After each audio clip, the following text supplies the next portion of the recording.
এ তরুণিয়া নওজওয়ান জামাকেরা,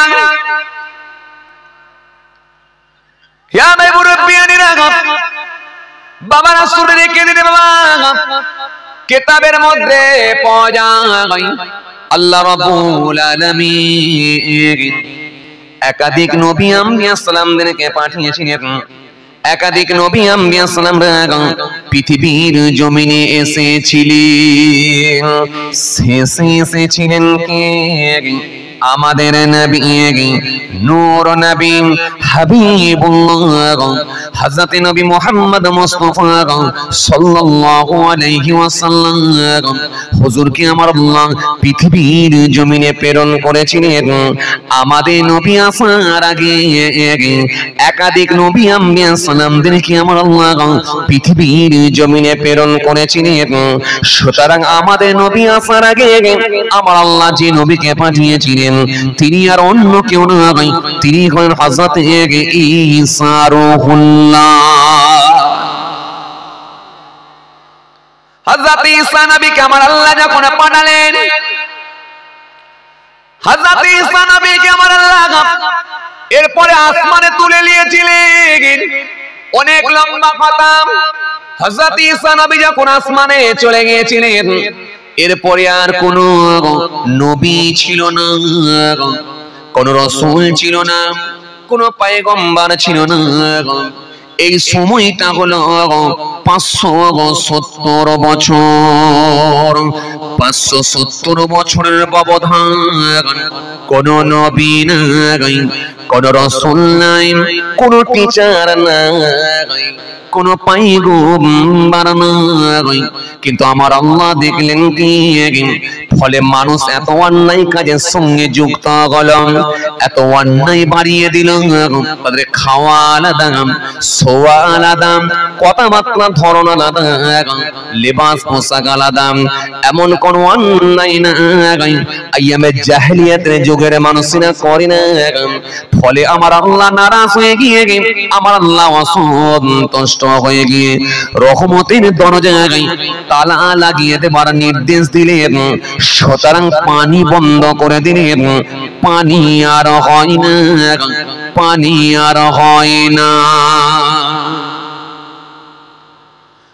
পানি যখন বন্ধ হয়ে গেল, পানি বন্ধ হয়ে যাওয়ার পরে জীবজন্তুর গুলো সব পানির অভাবে মারা যেতে লাগলো। জ্যান্ত গাছগুলো সব, পাতা ফল ফুলগুলো সব শুকিয়ে শুকিয়ে ঝরে যেতে লাগলো। আরববাসীরা পানি পানি করে অস্থির হয়ে পড়ল। কিন্তু 570 বছর পর আমার আপনার নবী নূর নবী হাবিবুল্লাহকে আমার আল্লাহ পাক যখন পাঠাবেন বলে সিদ্ধান্ত নিলেন, ওই সময় আমার আল্লাহ সহ্য করতে পারলেন না, আমার আল্লাহর স্থির থাকতে পারলেন না। একজন ঘোষণাকারী ফেরেশতাকে আল্লাহ ঠিক করলেন, যাও আসমানে একটু ঘোষণা করে দাও, আসমানে একটু জানিয়ে দাও যে নবী দুনিয়ায় না আসলেন আমি আল্লাহ কিছুই বানাতাম না। পৃথিবী আসমান চন্দ্র সূর্য নবমণ্ডল ভূমণ্ডল কিছুই বানাতাম না। সে আমার হাবিবকে আমি আল্লাহ অদ্যরাত্রিতে মা আমিনার পেটে পাঠিয়ে দিয়েছি। আমিনার পেটে পাঠিয়েছি আমি আল্লাহ পৃথিবীর জমিনে পাঠাবো। সুতরাং আমি আল্লাহ সহ্য করতে পারলাম না। যাও ফেরেশতা একটু আসমানে তুমি ঘোষণা করে দাও আমার হাবিব আসছেন, আমার বন্ধু আসছেন। ওই সময় আমার আল্লাহ থাকতে না পেরে রহমতের ফেরেশতাকে ডাকলেন, ফেরেশতারে আর দেরি করো না, যাও যাও চলে যাও চলে যাও। আরববাসীদের অপরাধের কারণে আমি আল্লাহ পাক রহমতের দরজাখানা বন্ধ করে দিতে বলেছিলাম, পানি বন্ধ হয়ে গিয়েছিলাম। কিন্তু আজকে আমার হাবিব আসছেন, আমার হাবিবের আগমনের খাতিরে আমি আল্লাহ পাক বলি রহমতের দরজাখানা খুলে দাও। জোরে বলবেন না, আরো জোরে হয় না? ফলে এত পানি এত পানি, এত পানি, এত পানি, জীব জন্তু গুলো সব পানি পেয়ে তৃপ্তি লাভ করলো। আরো বাসিরাম পানি পেয়ে তৃপ্তি লাভ করলাম, আরো বাসিরা পানি পেয়ে তৃপ্তি লাভ করলো। জ্যান্ত গাছগুলো ফের পুনরায় ফল ফুল পাতাগুলো ফের ধরতে শুরু হয়ে গেল। আরো বাসিরা খুশি হয়ে গিয়ে সে বছর একটা নাম দিয়েছিল সানাতুল ফিতহি ওয়াল ইফতিহাস, জয়ের বছর, আনন্দের বছর বলে অভিহিত করেছিল। আরো জোরে বলেন, আরো জোরে বলেন, কার ওসিলায় হাবিব আসছেন, রাসূল আসছেন, বন্ধু আসছেন। আমার হাবিবের আগমনেতে আমি আল্লাহ খুশি হয়ে গিয়ে অফুরন্ত পানি নাজিল করে দিয়েছি। বন্ধুকে আল্লাহ কত ভালোবাসতেন, কত মোহাব্বত করতেন, তাই কোরআন স্পষ্ট ঘোষণা দিয়েছে, ইয়া আইয়ুহাল্লাযীনা আমানুস্তাজিবু লিল্লাহ ওয়া লিরাসূল ইযা দাআকুম, ইয়া আইয়ুহাল্লাযীনা আমানু লা তারফাউ আসওয়াতাকুম ফাওকা সাওতিন নবী। কোরআন এক জায়গায় নয়, একাধিক জায়গায় তার হাবিবুল্লাহকে নিয়ে আমার আল্লাহ আলোচনা করেছেন। জোরে বলবেন না? সে বন্ধুর আগমনেতে আমার আল্লাহ আকাশ থেকে বৃষ্টি বর্ষণ করলেন, পানি দিলেন, অফুরন্ত পানি নাজিল হলো। সে রাসূল এলেন, আরববাসীদেরকে দেখলেন, আমার নবী সব আস্তে আস্তে আস্তে আস্তে কুসংস্কারগুলোকে সব মুছতে শুরু করলেন, ডিলিট করতে শুরু করলেন। আল্লাহ নবী দেখতে পেলেন, এই ডিলিট করতে করতে আল্লাহ নবী দেখতে পেলেন আরববাসীদের ভেতরে কথোপকথন করার পূর্বে, আইয়ামে জাহেলিয়াতের যুগের মানুষেরা কথোপকথন করার পূর্বে তারা কিছু বাক্য ব্যবহার করে। কি বাক্য? একে অপরের সঙ্গে দেখা হলে কেউ বলে সুপ্রভাত, শুভ প্রভাত, কেউ বলে চক্ষু ঠান্ডা হোক, চক্ষু শীতল হোক, কেউ বলে শুভ সন্ধ্যা, কেউ বলে শুভ সকাল। আমি আসল জায়গায় এলাম, কিন্তু ভালো করে বুঝবেন। এই যে কথোপকথন করার পূর্বে কি কথা বলতো তারা, এই কথাগুলোকে আল্লাহ নবী ডিলিট করলেন। ডিলিট করে দিয়ে বলে, এই শুভ সন্ধ্যা, শুভ সকাল, এই রকম কথা বলো না, যার কোনো অর্থ পাওয়া যায় না। কি বলবে? তোমরা একে অপরের সঙ্গে দেখা হলে ফার্স্ট সালাম দাও। কি বলবে? আসসালামু আলাইকুম। যিনি শ্রবণ করবেন তিনি বলবেন ওয়া আলাইকুম আসসালাম। তোমরা একে অপরকে দোয়া দাও, দোয়া করে কথোপকথন শুরু করো। এই শিক্ষাটা কিন্তু আমার নবী দিয়ে দিলেন। শুধু বললেন না, বরং সেটাকে করে দেখালেন। আল্লাহ নবী হাবিবুল্লাহ নবী জনাবে মুহাম্মদ রাসূলুল্লাহ সাল্লাল্লাহু আলাইহি ওয়াসাল্লাম তিনি বললেন, দেখো এ আমার সাহাবীরা, তোমরা একে অপরের বাড়ির দরজার সামনে গিয়ে যখন পৌঁছাবে নাম ধরে ডাকবে না। কি বলবে? একে অপরের বাড়ির দরজার সামনে গিয়েও সালাম দেবে। বাড়িওয়ালা সাহেব যদি বাড়িতে থাকেন তিনি সালামের জবাব দেবেন, জবাব দিয়ে বেরিয়ে আসবেন। তোমরা প্রয়োজনীয় কাজটাও মেটাতে পারবে, একে অপরকে দোয়া করতে পারবে। আমরা মাঝে মাঝে আমাদের প্রতিবেশী কোনো মানুষের কাছে কোনো প্রয়োজনে যখন যাই, দরজার সামনে গিয়ে নাম ধরে ডাকি না? কথা বলেন একটু, ডাকি না? আমরা গিয়ে ডাকি, কি বলি? খালেক ভাই আছেন, একটু বেরিয়ে আসেন না খালেক ভাই। যদি খালেক ভাই আপনার থেকে বয়সে বড় হয় তাহলে আপনি এইভাবে সম্বোধন করে কথা বলেন। আর খালেক ভাই যদি আপনার থেকে ছোট হয় তাহলে বলে, এই খালেক একটু বেরিয়ে আয় না বাবা, একটু দরকার ছিল, একটু বেরিয়ে আয় না বাবা। আপনারা যদি এখানে আবার কেউ খালেক ভাই থাকে, যেন রাগটা করেননি, আমি জাস্ট বোঝানোর জন্য বলছি যে আমাকে কেন ধরে টানছে হুজুর, এত লোক আছে সবাইকে না ডেকে আমাকে কেন ডাকছে? আসেন আমি বোঝানোর জন্য বলছি, খেয়াল করেন, খেয়াল করেন। তাহলে আমরা কি করি? নাম ধরে ডাকি। নবী বললেন দরজার সামনে গিয়ে নাম ধরে ডেকো না। কি বলবে? একটা সালাম দাও। বাড়িওয়ালা সাহেব যদি বাড়িতে থাকেন সালামের জবাব দেবেন, জবাব দিয়ে তিনি বেরিয়ে আসবেন, প্রয়োজনীয় কাজটাও মেটাতে পারবে। আর পাশাপাশি একে অপরকে তোমরা দোয়া করতে পারবে, দোয়াও হবে আর প্রয়োজনীয় কাজটাও মেটাতে পারবে। আল্লাহ নবী যে শুধু বলে দিয়েছিলেন তা না, বরং সেটাকে তিনি বাস্তবায়ন করে দেখিয়েও দিলেন। এইজন্য হাদিস হলো তিন প্রকার। হাদিস কয় প্রকার? হাদিস তিন প্রকার, কওলি, ফিলি, তাকরীরি। নবীর কথাটাও হাদিস, নবীর কাজগুলো হাদিস, নবী যেটাকে সমর্থন করেছেন সেটাও হলো আমাদের জন্য হাদিস। খুব ভালো করে শুনেন, তাহলে নবীর কথাও হাদিস, কাজও হাদিস, সমর্থন সেটাও হলো হাদিস। কওলি, ফিলি, তাকরীরি। রাসূল বাস্তবায়ন করে দেখালেন। কেমন? এক সাহাবীর দরজার সামনে আল্লাহর নবী গেলেন কোনো প্রয়োজনে, দরজার সামনে গিয়ে ঠোকা মারলেন না, বরং একটু সালাম দিলেন। কি দিলেন? সালাম দিলেন। কি বললেন? আসসালামু আলাইকুম। কোনো উত্তর নাই, কোনো জবাব নাই, কোনো রেসপন্স নাই। আবার সালাম দিলেন, আসসালামু আলাইকুম। কোনো জবাব নাই, কোনো উত্তর নাই, কোনো রেসপন্স নাই। নবী আবার সালাম দিলেন, আসসালামু আলাইকুম। কোনো উত্তর নাই। তিনবার না পাওয়ার পরে আল্লাহ নবী টুকটুক টুকটুক করে নিজের বাড়ির দিকে অর্থাৎ গন্তব্যস্থলের দিকে হেঁটে হেঁটে চলে যাচ্ছেন। যখন ফিরে চলে যাচ্ছেন এমত অবস্থায় দেখা যায় ওই সাহাবী বাড়ি থেকে বেরিয়ে এসে ছুটে ছুটে এসে আল্লাহ নবীর পা দুটো জড়িয়ে ধরতে যায়। আল্লাহ নবী বলেন, দাঁড়াও, থামো, কি হয়েছে একটু মুখে বলো।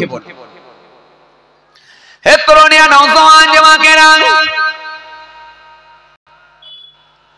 ইয়া মাই মুরব্বিয়ারা, বাবা শরীরে কেঁদে দিবে। সাহাবী বলে, ইয়া রাসূলুল্লাহ, ওয়া হাবিবাল্লাহ, হুজুর বিয়াদবি নেবেন না হুজুর। আল্লাহ নবী বলেন, কি বিয়াদবি হয়েছে বলো।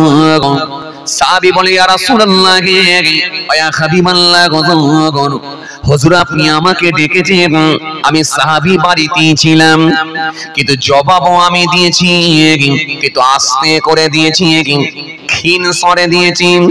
হুজুর আপনি দ্বিতীয়বার যখন আবার সালাম দিয়েছিলেন, সালামের জবাব দিয়েছি, কিন্তু আস্তে করে দিয়েছি, ক্ষীণ স্বরে দিয়েছি। হুজুর তৃতীয়বার যখন আবার সালাম দিয়েছিলেন, আবার জবাব দিয়েছি, কিন্তু আস্তে করে দিয়েছি, ক্ষীণ স্বরে দিয়েছি। তিনবার দেওয়ার পরে যখন আপনি ফিরে চলে যাচ্ছেন, আমি মনে মনে ভাবলাম, না জানি হয়তো আমি মনে হয় বিয়াদবি করে ফেলেছি, তাই আপনার কাছে মাফ চাইছি। আল্লাহ নবী বিয়াদবি নেবেন না, মাফ করে দেন। আল্লাহ নাই বলে, সাহাবীরে তুমি যখন শুনতে পেলে তো আস্তে করে কেন আওয়াজ দিলে?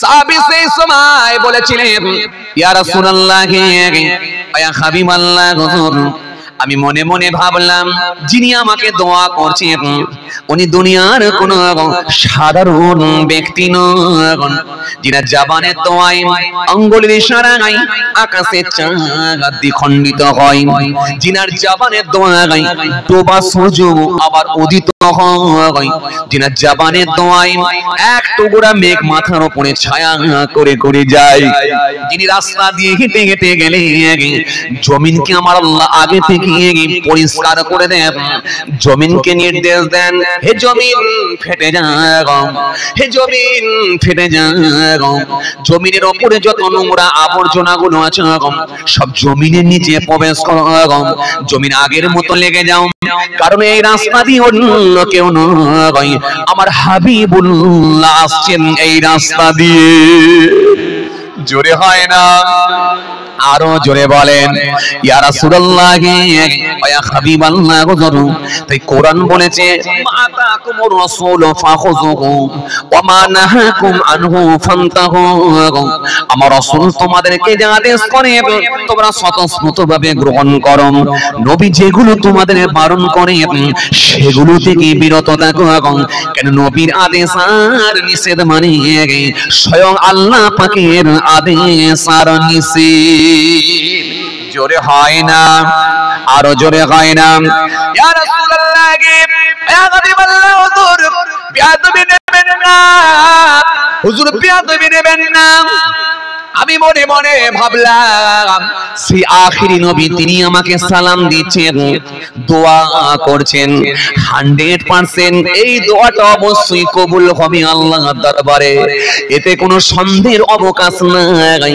যেহেতু রাসূলুল্লাহ আমাকে দোয়া করছেন, আর দোয়াটা যদি আমি নেব তো একবার কেন নেব, যেহেতু আমি সুযোগ পেয়েছি বারে বারে আমার রাসূলুল্লাহর কাছ থেকে আমি দোয়া নেব, এই জন্য আমি জবাবটা আস্তে করে দিয়েছিলাম, যাতে করে দ্বিতীয়বার আপনি আমাকে ফের দোয়া দিয়েছিলেন।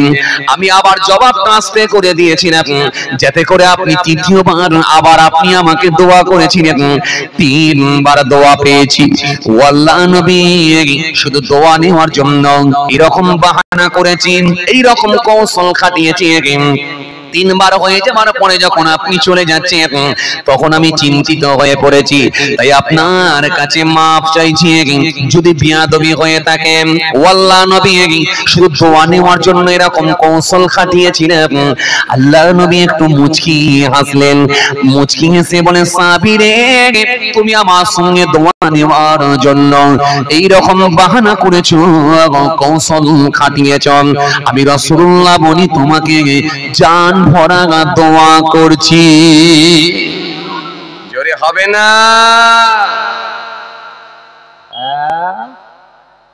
এই সালামের গুরুত্ব আছে না নাই? এই সালামের গুরুত্ব আছে। এই শিক্ষা নবী দিয়েছিলেন, বাড়ির দরজার সামনে গিয়েও তোমরা সালাম দাও। আর আমি তো এসে মজলিসে দিয়েছিলাম। আমি বলেছিলাম না আপনাদের সামনে, একটা ওয়াজ করছি।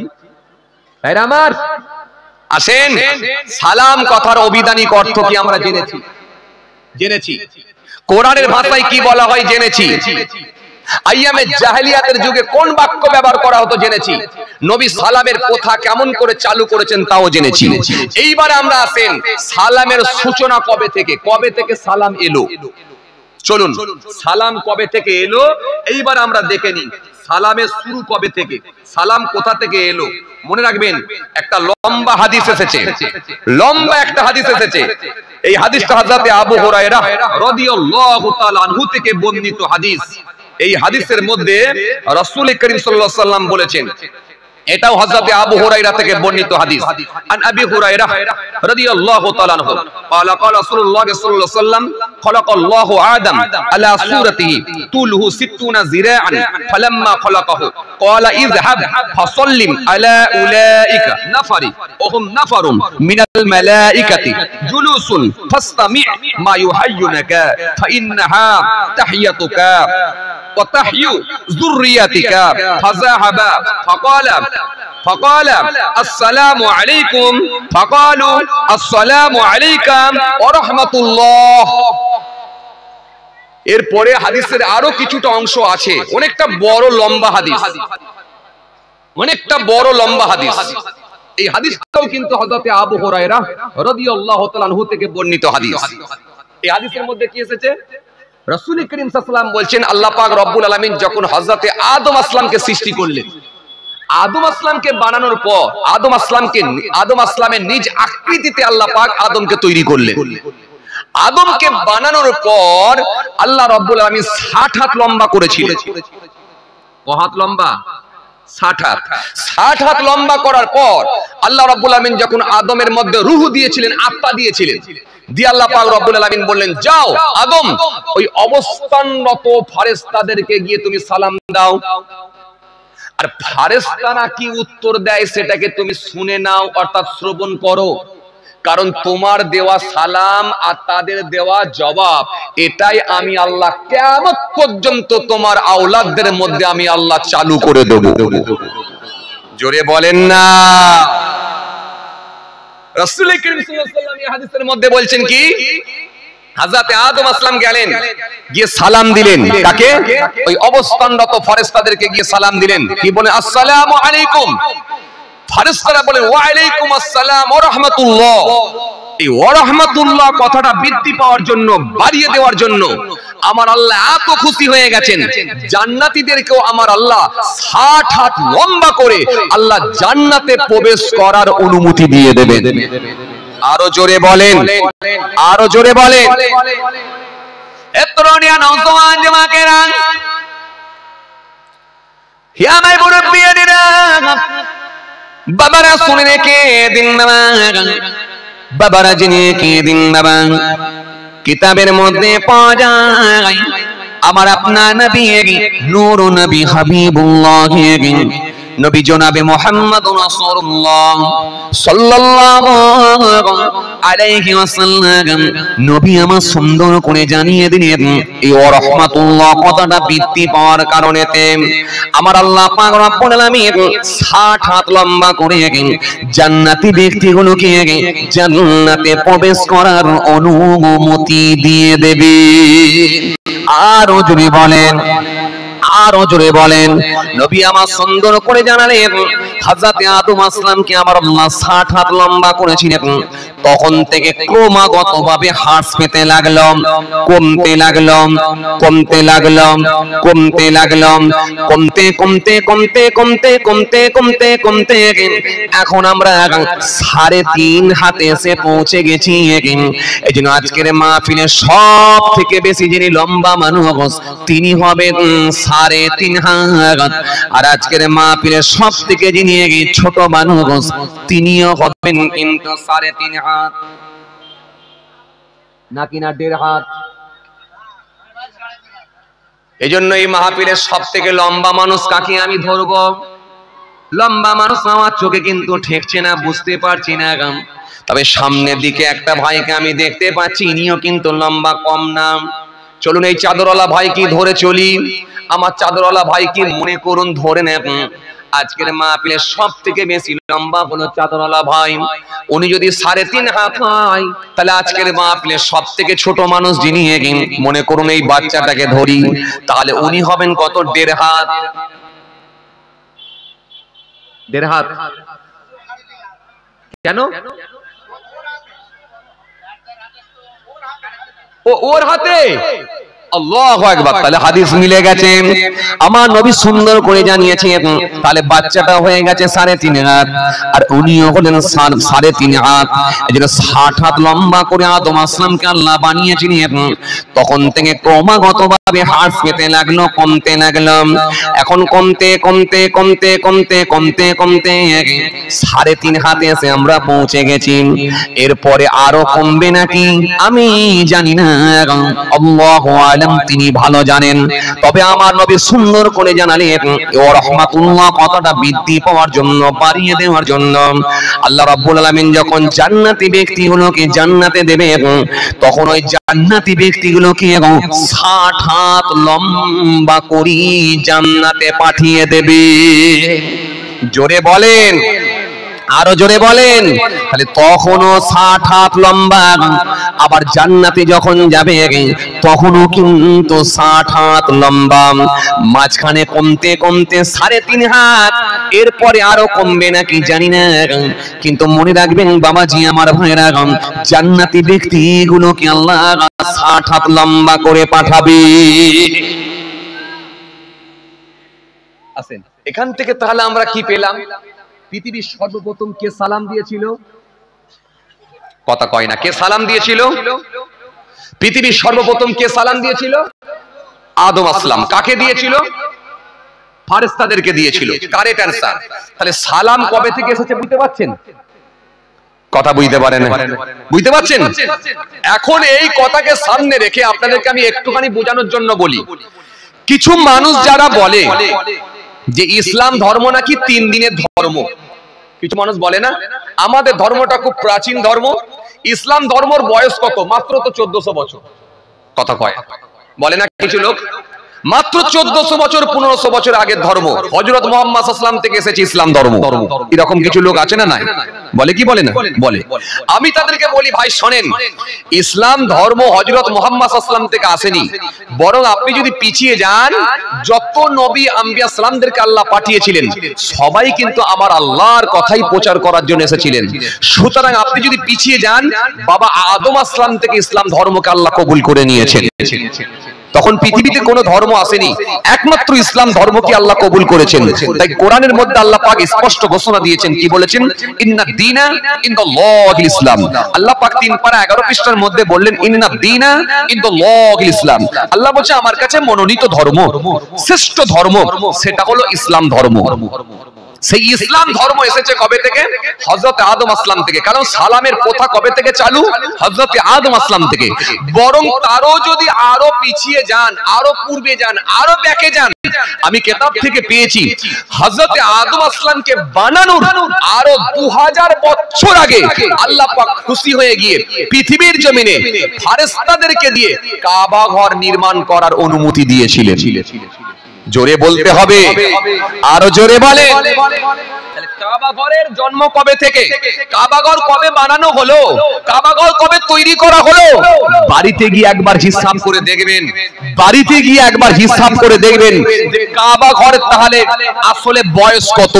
হযরত আদম আসলাম পর্যন্ত হিসাব করে যাবেন, তার পেছনে আরো 2000 বছর পেছনে যাবেন, তখন কাবা ঘরকে আমার আল্লাহ, যখন কিচ্ছু নেই তখন কাবা ঘরকে আমার আল্লাহ ফেরেশতাদেরকে দিয়ে কাবা ঘর নির্মাণ করার অনুমতি দিয়ে দিয়েছিলেন। একটু জোরে বলেন, জোরে বলেন।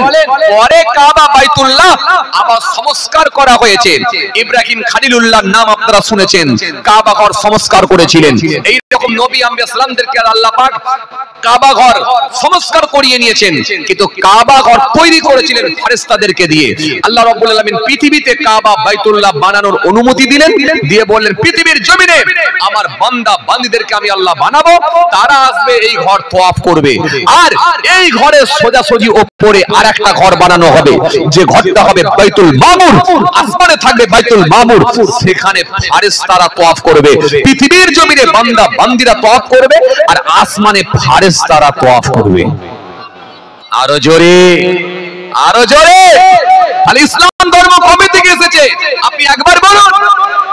হযরত মুসা কালিমুল্লাহ তিনিও দ্বীনের দাওয়াত দিয়েছেন, ঈসা রূহুল্লাহ তিনিও দ্বীনের দাওয়াত দিয়েছেন, ইব্রাহিম খলিলুল্লাহ তিনিও দ্বীনের দাওয়াত দিয়েছেন, সুলাইমান আলাইহিস সালাম দ্বীনের দাওয়াত দিয়েছেন, হযরতে দাউদ আসলাম দ্বীনের দাওয়াত দিয়েছেন, হযরতে জাকারিয়া আসলাম দাওয়াত দিয়েছেন।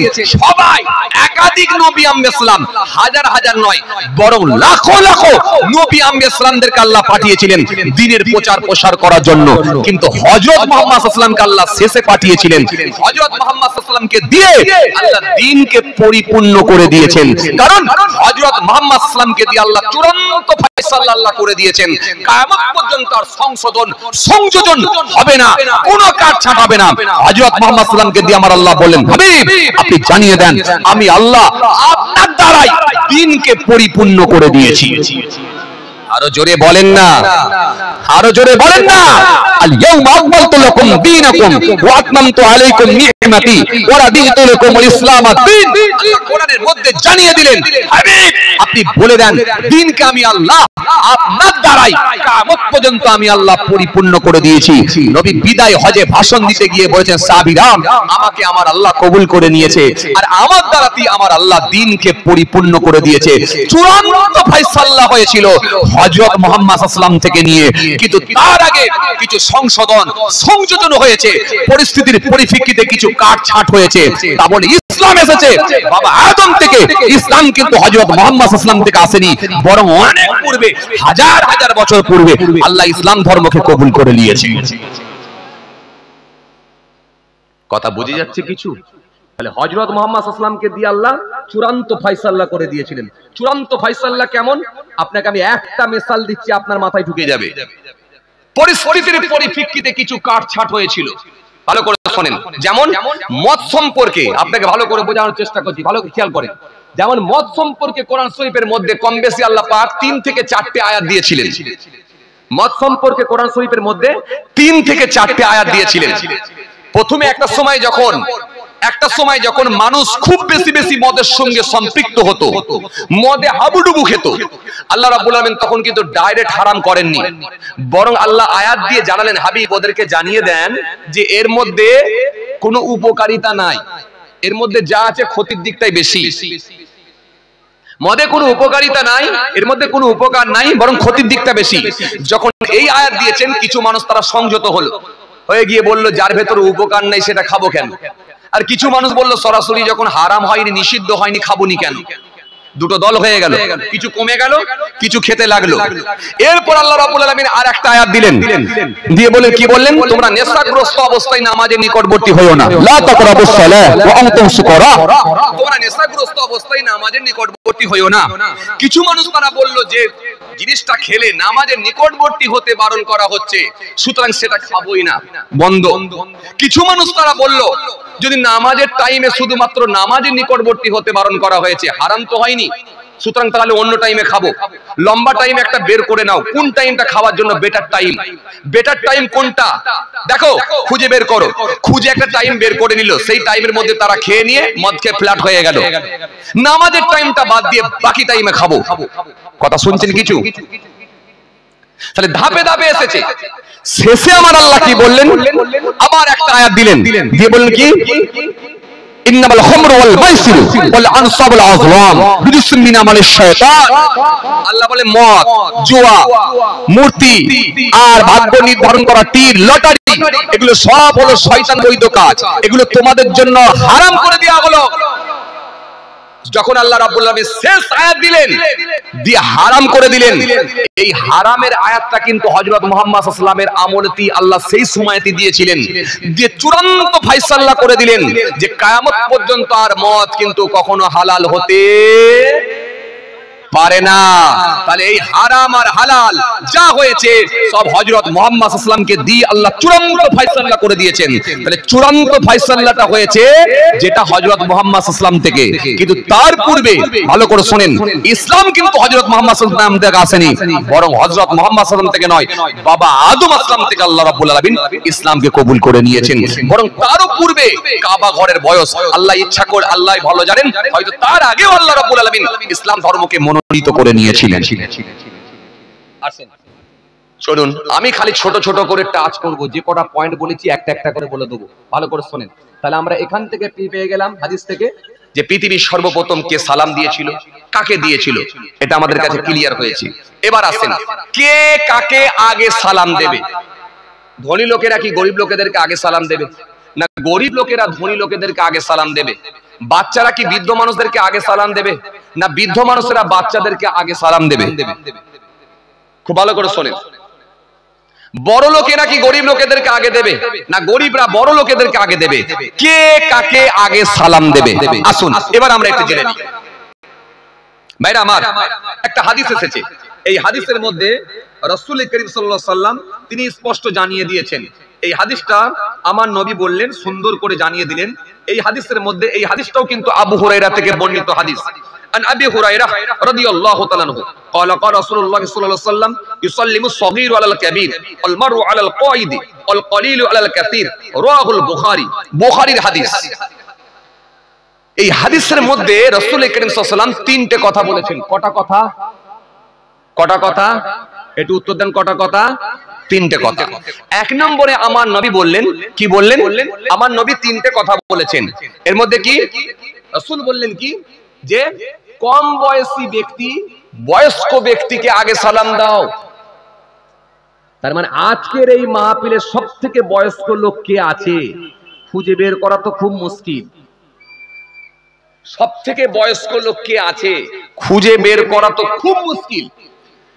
ধরুন আমার সামনে একটা চাচা বসে আছেন, ইনিও মোটামুটি বয়স ভালোই হয়েছে, আমি যা দেখছি প্রায় 60-র উপরে তো আছি না। আমার ডান দিকে চাচা আছে, ইনিও কিন্তু ভালো বয়সের চাচা আছে, 82 বছর, 84, 83, আলহামদুলিল্লাহ 83 বছরের চাচাকে আমি সামনে পেয়েছি আমার ডান দিকে। চলুন আমি চাচাকে ধরি চলি। নবী এই হাদিসের মধ্যে কি বললেন? কম বয়সী ব্যক্তি বয়স্ক ব্যক্তিকে আগে সালাম দাও, চলমান ব্যক্তি বসে থাকা ব্যক্তিকে আগে সালাম দাও, আর কি কম সংখ্যক মানুষ বেশি সংখ্যক মানুষকে আগে সালাম দাও। তিনটে কথা। তার মধ্যে একটা কি ছিল? কম বয়সী ব্যক্তি বয়স্ক ব্যক্তিকে আগে সালাম দাও। তার মানে চাচা যদি 83 বছর হয়, এই চাচার ঊর্ধ্বে যদি আর কেউ না থাকে, তার মানে সবাই কিন্তু আমরা চাচাকে সালাম দেব, চাচা একাই কিন্তু উত্তর দেবে। হিসাব তাই হচ্ছে তো? কথা বলে না। হিসাব তাই তো? অঙ্ক তাই হচ্ছে তো?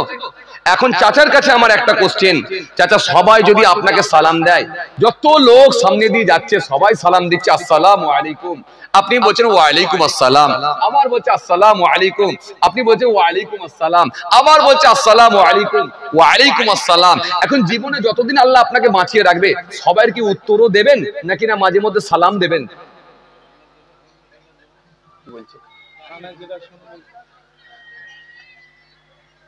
বিরাট চালাক লোক কিন্তু চাচা। 42 বছর ইমামতি করেছে, আলহামদুলিল্লাহ। তাহলে তো বাবা, এই তো যেমন তেমন লোককে আমি বলিনি। হ্যাঁ, আল্লাহু আকবার, আল্লাহু আকবার। 48 বছর, আল্লাহু আকবার, 48 বছর ইমামতি করেছেন। যোগ্য মানুষ 38 বছর, 38 বছর ইমামতি করেছেন, যোগ্য মানুষ, প্রবীণ আলেম। তাহলে চাচাকে এটা বলা ঠিক হলো না, সামনে থেকে কাউকে বললি ভালো হতো মনে হয়। যাক, ধরে নিয়েছি, মানে চাচা কি বলছেন যে আমি কানে যেটা শুনবো সেটাই করব। যদি আগে কেউ সালাম দেয় তার মানে উত্তর দেবো, আর যদি সুযোগ হয় বলছে আগে দেবো। এখন আপনারা কি একই মত? কথা বলেন, আপনারাও একমত? একমত বলছে যদি আগে শুনি আগে দেবো, আর না হলে যদি সুযোগ হয় আগে দেবো। আগে যদি কেউ দেয় সালামের জবাব দেবো, আর না হলে সুযোগ হলে আগে দেবো। তার মানে দিতেও রাজি, আর শুনতেও রাজি, উত্তর দিতেও রাজি, নিজে আগেও দিতে রাজি। মুশকিল, মুশকিল, মুশকিল। তার মানে আগে যে উত্তর দেবো তা না, জবাব দেবার আগেও যদি চেষ্টা করব সালাম দেওয়া যায়, তাহলে সালামও দিয়ে দেবো। তার মানে দুটোতেই রাজি। এই কথাকে সামনে রেখে আপনাদের সামনে একটা কথা বলি, ভালো করে শোনেন। আমরা যখন মাদ্রাসায় পড়াশোনা করতাম, আমরা যখন মাদ্রাসায় পড়তাম, আমরা যখন ক্লাসের মধ্যে বসতাম, আমরা যখন বেঞ্চিতে বসে থাকতাম, আমাদের ওস্তাদ গুলো, আমাদের হুজুর গুলো যখন ক্লাস নেওয়ার জন্য ক্লাসের মধ্যে প্রবেশ করতো, ওই সময় আমরা ছাত্ররা উঠে দাঁড়িয়ে পড়তাম, দাঁড়িয়ে হুজুরের দিকে লক্ষ্য করে বলতাম আসসালামু আলাইকুম। হুজুর জবাব দিতেন ওয়া আলাইকুম আসসালাম। ঠিক বলছি তো নাকি? হ্যাঁ, হুজুর এবারে এসে চেয়ারের উপরে বসতেন, চেয়ারের উপরে বসে পড়ে হুজুর বলতেন বাবা তোমরা কেমন আছো, বাবা তোমরা কিতাব বের করো, আজকে কোথা থেকে পড়া হবে তোমরা এবারে কিতাব বের করো। তখন আমরা এবারে কিতাবটা বের করতাম। তাহলে আমরা কিন্তু আগে সালাম দিয়েছি, হুজুর কিন্তু জবাব দিয়েছি। কিন্তু নবীর হাদিস থেকে পেলাম কি কম বয়সী ব্যক্তি বয়স্ক ব্যক্তিকে আগে সালাম দাও।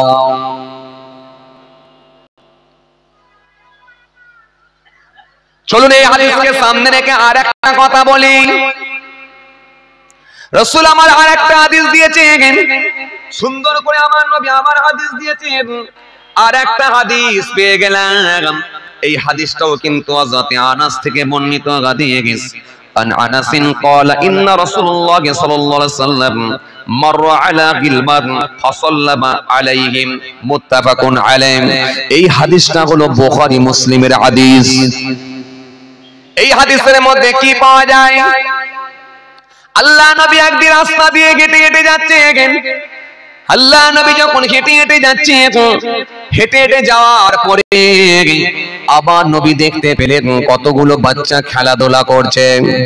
আল্লাহ নবী ওই বাচ্চাগুলোর দিকে লক্ষ্য করে বাচ্চাগুলোর দিকে তাকিয়ে একবার সালাম দিলেন, আসসালামু আলাইকুম।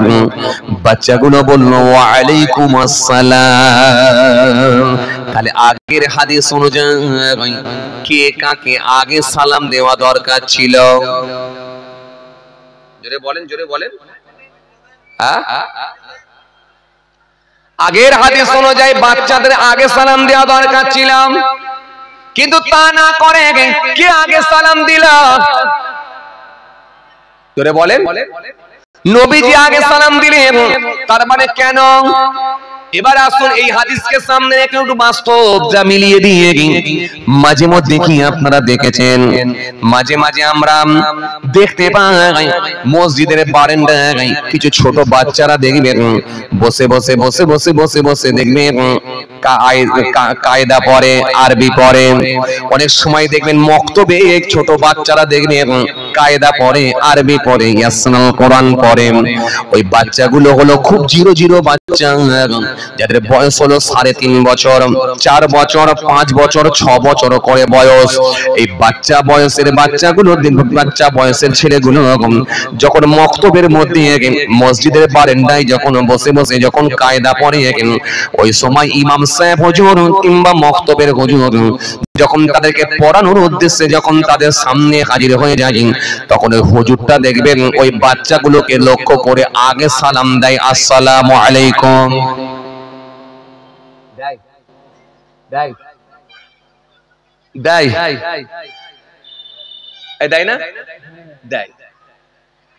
তার মানে এই বাচ্চাগুলো হলো খুব ছোট ছোট বাচ্চা, এদের বয়স হলো 3.5 বছর, কারোর বয়স হলো 5 বছর, 5.5 বছর। এই বাচ্চাগুলোকে আগে সালাম দেওয়ার উদ্দেশ্য হলো বাচ্চাদেরকে শিক্ষা দেওয়ার জন্য আগে সালাম দেওয়া হয়। তার মানে ওখানে আমার নবী আগে সালাম দিয়েছিলেন। আমার নবী আগে দেওয়ার কারণ হলো, এর ব্যাখ্যায় বলা হয়েছে আমার নবী ওই বাচ্চাগুলোকে সালাম দিয়েছিলেন শিক্ষা দেওয়ার জন্য। জোরে বলবেন না, আরো জোরে বলবেন না। তার মানে এখান থেকে প্রমাণ হলাম সালামের ক্ষেত্রে বাচ্চাদেরকেও আগে দেওয়া যেতে পারে, আবার বৃদ্ধ মানুষদেরকেও আগে দেওয়া যেতে পারে। সালামের ক্ষেত্রে যে যাকে আগে সুযোগ পাবে তাকে সালাম দিয়ে দেবে। তার মানে এই হাদিসকে সামনে রেখে আমরা এটা বলতে পারি, আমাদের ঘরের যে বাচ্চাগুলো আছে, ছোট ছোট বাচ্চা, যে বাচ্চাগুলোর বয়স হলো 5.5 বছর, 6 বছর করে বয়স, আমরা বাপ যখন কাজে যাব, বিভিন্ন রকম কর্মের ক্ষেত্রে যখন আমরা পৌঁছে যাব, তখন কর্মের যাওয়ার আগে, আমাদের কাজে যাওয়ার আগে আমরা বাচ্চাদেরকে লক্ষ্য করে একবার প্রথমে সালাম দেব, আসসালামু আলাইকুম। বাচ্চা বলবে ওয়া আলাইকুম আসসালাম। আবার কাজ থেকে ফিরে এসে বলবো আসসালামু আলাইকুম, বাচ্চা বলবে ওয়া আলাইকুম আসসালাম। এরকম ভাবে 2 দিন, 3 দিন, 4 দিন, 5 দিন, 6 দিন দিতে দিতে দেখবেন একদিন ওই বাচ্চাটা দেখবেন আপনাকে আগে সালাম দেবে, আসসালামু আলাইকুম। বাপকে আগে সালাম দেবে। সুতরাং আমরা ইচ্ছা করলে এই প্রথা আমাদের মধ্যে চালু করে দিতে পারি। স্বামী স্ত্রীকে সালাম দিতে পারে, স্ত্রী স্বামীকে সালাম দিতে পারে, বাপ বেটাকে সালাম দিতে পারে, বেটা বাপকে সালাম দিতে পারে। এই সিস্টেমটা আমরা চালু করে দিতে পারি, কারণ সালামের কোনো বিকল্প নাই। সালাম যদি আপনি দেন, মনে রাখবেন এটা আমার নবীর দেওয়া শিক্ষা। সুতরাং সালাম যদি আপনি দেন, আপনার বাড়িতে যদি বাচ্চাগুলোকে দেওয়ায়, আপনার বিবিকে দেওয়া যদি অভ্যস্ত হন, আমার মনে হয় আজকে 100টা বাড়ির ভেতরে 80 থেকে 85টা বাড়িতে স্বামী স্ত্রী মনোমালিন্য হয়। আমার মনে হয় যদি সালাম দেওয়া সিস্টেম আমাদের প্রত্যেকটা বাড়িতে চালু করে দিতে পারি, আমার মনে হয় এক মুহূর্তে সমস্ত সমস্যার সমাধান হয়ে যেতে পারে একমাত্র সালামের ওসিলাতে। আপনি যখন কাজে যাবেন, বউয়ের সঙ্গে মনোমালিন্য হয়েছে কিছু একটা বিষয়কে কেন্দ্র করে, আর আপনি যখন ফিরে আসছেন, এসে আপনার বিবির দিকে তাকিয়ে যদি বলেন আসসালামু আলাইকুম, বিবি বলবে ওয়া আলাইকুম আসসালাম, অটোমেটিক্যালি দেখবেন বিবির মনটা নরম হয়ে, অটোমেটিক্যালি দেখবেন আপনার বিবির মনটা নরম হয়ে যাবে। এখন এই সিস্টেম তো আমাদের প্রত্যেকের বাড়িতে চালু নাই। এখন যদি বলা হয় বাড়িতে সালাম দিয়ে অভ্যাস করো, তোমার বিবিকে সালাম দাও, তখন যুবক ছেলেটা উঠে দাঁড়িয়ে বলছে হুজুর সালাম দেবো, বউকে সালাম দেওয়া যায়? বউকে সালাম দিলে লজ্জা লাগে না? হ্যাঁ, বউকে সালাম দিলে আবার বলে লজ্জা লাগে। বিবির হাতে তরকারি খেয়ে নাম করছেন, লজ্জা লাগে না? বিবির মন ভালো আছে, আপনার মন ভালো আছে, কত রকমের মজিয়ে মজিয়ে গল্প করছেন, তার বেলায় লজ্জা লাগে না। আর আপনি বিবিকে সালাম দিচ্ছেন তো লজ্জা লাগছে। হ্যাঁ, আজকে আমরা কোথায়? সালামই একমাত্র পারে, এর কোনো বিকল্প নাই, কোনো বিকল্প নাই। একটা অপরিচিত ব্যক্তি মুহূর্তের মধ্যে পরিচিত হয় এক সালামের ওসিলায়। কথা ঠিক বলছি না ভুল বলছি? কথা ঠিক না ভুল বলেন? আপনি যখন এখান থেকে তেতুলিয়া মোড় মাথায় যখন দাঁড়াবেন, বাস স্ট্যান্ডে দাঁড়াবেন, একটা অপরিচিত ব্যক্তি আপনার সামনে দাঁড়িয়ে আছে, দেখে আপনি বুঝতে পারলেন লোকটা মুসলমান। আপনি তাকে একটু আগিয়ে গিয়ে সালাম দিলেন, আসসালামু আলাইকুম। লোকটি বলল ওয়া আলাইকুম আসসালাম। আপনাকে জিজ্ঞাসা করলো ভাই আপনার বাড়ি কোথায়? বলছে আমার বাড়ি হলো কি বলে রামগোবিন্দপুর। গোবিন্দপুরে আমার বাড়ি। তখন ও আপনি ওকে জিজ্ঞাসা করেন ভাই আপনার বাড়ি কোথায়? তখন ও বলছে ভাই আমার বাড়ি হচ্ছে, হ্যাঁ আমার বাড়ি হচ্ছে বালতিতে আমার বাড়ি। তো যাবেন কোথায়? বলে আমি যাচ্ছি মেয়ের বাড়ি। তো মেয়ের বাড়ি কোথায়? বলে মেয়ের বাড়ি হচ্ছে দেগঙ্গা কার্তিকপুর। তো মেয়ের বাড়ি যাচ্ছেন, বাহ ভালো কথা। তো আপনাকে তাহলে কবে ফিরবেন? কালকে। বলে দেখা যাক, কালকে আসার তো চিন্তা ভাবনা নিয়েছি। এখন নাতি আর নাতনিটা খুব বেশি বেশি করে ফোন করছে, হয়তো কালকে নাও হতে পারে, পরশু দিনেও হতে পারে। তো যাক ভালো, মাশাআল্লাহ। তো আপনার তাহলে ছেলে মেয়ে কটা? বলে আমার এক ছেলে এক মেয়ে, দুটোই বিয়ে হয়ে গেছে। তো ভালো কথা, মাশাআল্লাহ, দুটোই বিয়ে হয়ে গেছে। বলে হ্যাঁ। তো আপনাকে জিজ্ঞাসা করছে আপনি কোথায় যাবেন? বলে আমার গোবিন্দপুরে বাড়ি। যাবেন কোথায়? বলে আমি যাচ্ছি কলকাতায়। ফিরবেন কবে? বলে 1.5 মাস পরে ফিরবো। তো 1.5 মাস পরে ফিরবেন কলকাতা থেকে? কেন, কি করেন ওখানে? বলে এখানে আমি কাজ করি। এই এক কথা দু কথা হতে হতে অনেক গল্প হয়ে গেল। অনেক গল্প হয়ে যাওয়ার পরে বলছে আপনার ছেলে মেয়ে কটা? বলে আমার ছেলে মেয়ে, আমার 3টে ছেলে মেয়ে, 3টি ছোট, পড়াশোনা করছে। 3টি আমার ছেলে মেয়ে পড়াশোনা করছে, বাড়িতে আছে। তো ভালো কথা, মাশাআল্লাহ। এই এক কথা দু কথা হতে হতে অনেক কথা হয়ে যাওয়ার পরে তখন বললো তাহলে এক কাজ করেন ভাই, এই আপনার একটু মোবাইল নাম্বারটা আমাকে দেন। এত গল্প যখন হলো তাহলে আপনার মোবাইল নাম্বারটা একটু নিয়ে রাখি, ভালো লাগবে, মাশাআল্লাহ, মাঝে মধ্যে কথা বলবো। কোনোদিন হয়তো আপনি আমার বাড়িতে এলেন, আমি আপনার বাড়িতে গেলাম, এই একটা সালামের ওসিলায় দেখেন তার মোবাইল নাম্বারটা আপনার মোবাইলে উঠে গেল, উঠে গিয়ে মহব্বত আন্তরিকতা বেড়ে গেল এক সালামের ওসিলায়। এই সালামের কোনো বিকল্প নাই। আর যদি বলেন সালামের বিকল্প, আমি আপনাকে প্রমাণ করব সালামের কোনো বিকল্প নাই। আপনি ফজরের নামাজ পড়ে বেরিয়েছেন, হঠাৎ করে শুনছেন যে আপনার পুকুরের মাছ চুরি হয়ে গেছে। চাচাটা বুড়ো মানুষ, বয়স্ক লোক, রেগে যাবে, রাগান্বিত হবে, হওয়ারই কথা। এখন চাচা রেগে গিয়ে ফেড আপ হয়ে গিয়ে কাঁধে যে ঘাড়ে যে গামছাটা থাকছিল, ওই গামছাটা নিয়ে কপালে বেঁধে ফেলেছে। বেঁধে হাতে যে লাঠিটা ছিল জমিনের উপরে চাপ দিয়ে হাঁটতো, সেই লাঠিটাকে ভালো করে তুলে হাঁটছে। মানে সেদিনই 2 পায়ে হাঁটছে। প্রত্যেকদিন 3 পায়ে হাঁটে, সেদিনই কিন্তু রাগের কারণে 2 পায়ে হাঁটছে, পুরো রেগে গরম। এখন রেগে গিয়ে চাচা লাঠিটা তুলে ধরেছে, খালি মনে মনে ভাবছে যে লোকটা মাছ চুরি করেছে যদি পাই না থেতো করে ফেলবো। আর অমনি পাশের পাড়ার একটা ছেলে, সে ইংলিশ মিডিয়ামে পড়ে, এখন চাচাকে দেখতে পেয়ে বলছে চাচা গুড মর্নিং চাচা। আর চাচা কি বলবে? মাথা গরম হবে না? হবে কি হবে না? হাতে লাঠি ছিল, দেখেছিস এমন ঝাড়বো না পুরো মাথা একেবারে গরম করবি নি, আমার এমনি মাথা গরম হয়ে আছে। তখন ছেলেটা ভয়ে ছুট বাপকে গিয়ে বলছে বাপ, আব্বা আমি তো গুড মর্নিং দিলাম, চাচা রেগে গেল কেন? বলে বাবা ওটা যখন তখন দেয়া যায় না। বলে যখন তখন দেয়া যায় না? ও আচ্ছা বুঝতে পেরেছি, সকালবেলা তো দিলাম। বলে না বাবা বুঝে দিতে হয়। তখন বলছে ও বুঝে দিতে হয়? বলে হ্যাঁ। তখন ছেলেটা চুপ করে গেল। আচ্ছা এবারে বলেন, ওই চাচা আল্লাহ না করেন ওই চাচার পুকুরের মাছ যদি চুরি হয়ে যেত, এটা তো দূরের কথা, ওই চাচার যদি ছেলে মরে যেত, আল্লাহ না করেন চাচার যদি ছেলে মরে যেত, ওই চাচাকে এসে ওই ভাইপোটা যদি এসে বলতো আসসালামু আলাইকুম, এখন আপনারা বলেন ওই চাচা সালামের জবাব দিত নাকি না বলতো লাঠির বাড়ি পেটাবো? কি বলতো? অবশ্যই দিত। কারণ এই শিক্ষাটা আমার নবী দিয়েছেন, এই সালামের কোনো বিকল্প হয় না। আর যদি করতে যান তাহলে আপনি নিজে ফেঁসে যাবেন। যদি বলেন কেমন করে, আপনাকে আমি একটা কথা বলি, ভালো করে শোনেন, খুব ভালো করে শোনেন। মনে করুন আপনার ছেলে আছে কোথা? রামগোবিন্দপুরে, গোবিন্দপুরে আছে। আপনি আছেন কোথা? কলকাতায়। ফোন লাগালেন আপনার ছেলেকে, ফোন এসে পৌঁছে গেল। হায়ার সেকেন্ডারি পরীক্ষা দেবে আপনার ছেলেটা, যথেষ্ট বুদ্ধি হয়েছে, ছেলেটা ফোনটা ধরেছে। আপনি বলে হ্যালো বেটা কেমন আছিস?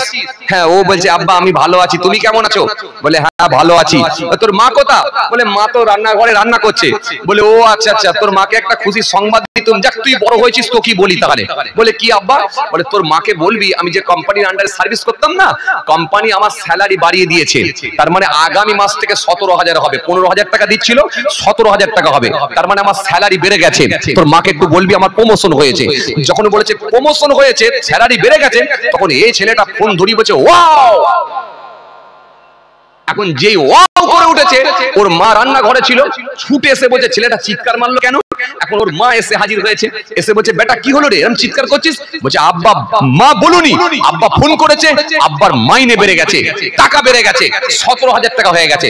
যখন বলছে 17,000 টাকা হয়ে গেছে, তখন ওর মা এখান থেকে বলছে ও মাই গড।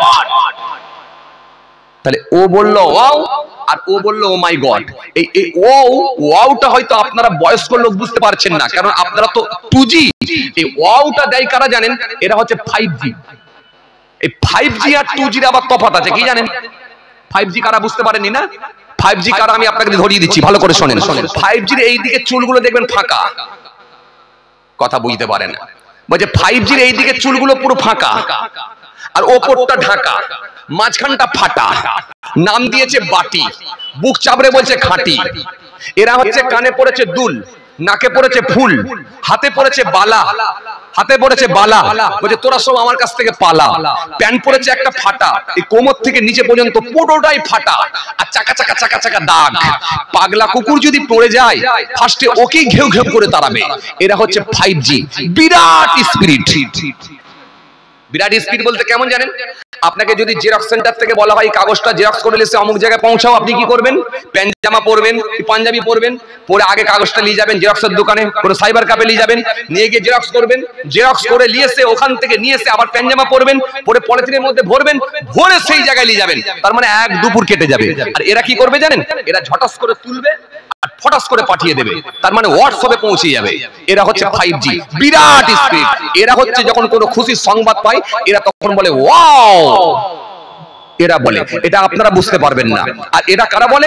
5G ছেলেরা বলে, যুবকগুলো বলে, ওরা জানে। আর মাঝে মাঝে যখন ঘুরে যাবে খালি আওয়াজ দিয়ে বলবে ও মাই গড, নাউযুবিল্লাহ মিন যালিক। ও মাই গড বলবেন না, বলবেন না, ও মাই গড বলবেন না। আল্লাহর ক্ষেত্রে গড বলা যায় না, আল্লাহর ক্ষেত্রে ঈশ্বর বলা যায় না, আল্লাহর ক্ষেত্রে ভগবান বলা যায় না, আল্লাহর ক্ষেত্রে উপরওয়ালা বলা যায় না। যার বহু বচন হয়, যার স্ত্রীলিঙ্গ হয়, এ কথা আল্লাহর ক্ষেত্রে ব্যবহার করা প্রযোজ্য নয়। আল্লাহকে আল্লাহ বলুন, স্রষ্টা বলুন, সৃষ্টিকর্তা বলুন, মাবুদ বলুন, প্রভু বলুন, মালিক বলুন, রব বলুন, কোনো আপত্তি নাই। কারণ যেহেতু আল্লাহ নিজের পরিচয় নিজে তুলেছেন সূরা ইখলাসের মধ্যে, কুল হুয়াল্লাহু আহাদ, বলো যে আল্লাহ হলেন এক একক, আল্লাহুস সামাদ, তিনি বেনিয়াজ, কারো মুতাফেক্কির নন, লাম ইয়ালিদ, তিনি কাউকে জন্ম দেননি, ওয়া লাম ইউলাদ, তিনি কারো জন্মিত নন, ওয়া লাম ইয়াকুল্লাহু কুফুয়ান আহাদ, আকাশ জমিনে আল্লাহর সমকক্ষ আর কিছুই নাই। কথা বোঝা গেল? তাহলে আপনি যদি ভগবান বলেন তার স্ত্রীলিঙ্গ হয় কি? ভগবতী। তাহলে যার স্ত্রীলিঙ্গ হবে, যার বহুবচন হবে, এ কথা কিন্তু আল্লাহর ক্ষেত্রে ব্যবহার করা যাবে না। যেহেতু তিনি ছিলেন এক, ছিলেন, আছেন, থাকবেন। তিনার পিতাও ছিল না, সন্তানও ছিল না, মাতাও ছিল না, তিনি একমাত্র ছিলেন, আছেন, থাকবেন। আপনি নিজের বিবেককে কোশ্চেন করেন না। দুটো যদি আল্লাহ হতো তাহলে গোলমাল হতো কি হতো না? কথা বলে না। দুটো আল্লাহ হলে গোলমাল হতো কি হতো না? একজন বলবে দিনের বেলা পানি দেবো, আর একজন বলবে না দিনের বেলা দেয় নাকি, রাস্তাঘাট সব কাদা হয়ে যাবে, লোকজন হাঁটাহাঁটি করবে, যাতায়াত করবে, অসুবিধা ফিল করবে। দরকার নেই রাতের বেলা 3টের সময় পানি দেবো, সব লোক যখন ঘুমোবে তখন আকাশ থেকে পানি দেবো, ব্যাস সকালের মধ্যে ক্লিয়ার হয়ে যাবে। তাহলে দুজন থাকলে গোলমাল হবে কি হবে না? হবে কি হবে না? কথা বলে না। একজন বলবে দিনের বেলা বজ্রপাত দেবো, আর একজন বলবে না রাতের বেলা দেবো। দিনের বেলা দেয় নাকি, লোকের মাথায় পড়ে গেলে লোক মরে যাবে, গোলমাল হবে, গোলমাল হবে। এই জন্য বহু খোদা, বহু আল্লাহ হতে পারে না, আল্লাহ এক। এই জন্য সুন্দরভাবে তিনি সুষ্ঠুভাবে সুন্দরভাবে পরিচালনা করছেন সবকিছু। চাঁদ চাঁদের জায়গায়, তারা তারার জায়গায়, সূরা সূরার জায়গায়, সূর্য সূর্যের জায়গায়, সূরাজের জায়গায়। সুতরাং একটার সঙ্গে আর একটা কোনো সংঘাত, অ্যাক্সিডেন্ট হতে পারে না। যেহেতু একজন তিনি নিয়ন্ত্রণ করছেন, তিনি সমস্ত কিছুকে সুন্দরভাবে পরিচালনা করছেন। এই জন্য কোন সিস্টেমের গোলমাল নয়, কারণ তিনি হলেন এক একক, ছিলেন, আছেন, থাকবেন। লা তাআখুযুহু সিনাতুন ওয়ালা নাওম, তিনি তন্দ্রা নাই, ঘুম নাই, আরাম নাই, বিশ্রাম নাই, সব বিষয়ে যিনি অবগত। ভাইরা আমার, চলেন পরের পাঠ। এইবার আপনাদের সামনে কি হলো, কে কাকে আগে সালাম দেবে ক্লিয়ার। এবার কোন কোন জায়গায় আমরা সালাম দেওয়া থেকে দূরে থাকবো, সালাম দিলে মাকরু হয়, এবার কোন কোন জায়গায়? কালেকশন আমাকে দিয়ে করাবেন, পরের হুজুরকে দিয়ে করান, অনেক সময় পাবে।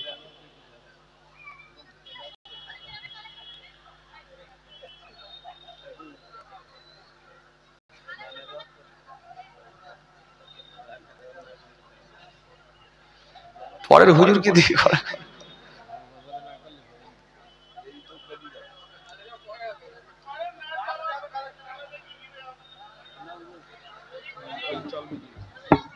যাক, তাহলে ছেড়ে দিলাম ভাই।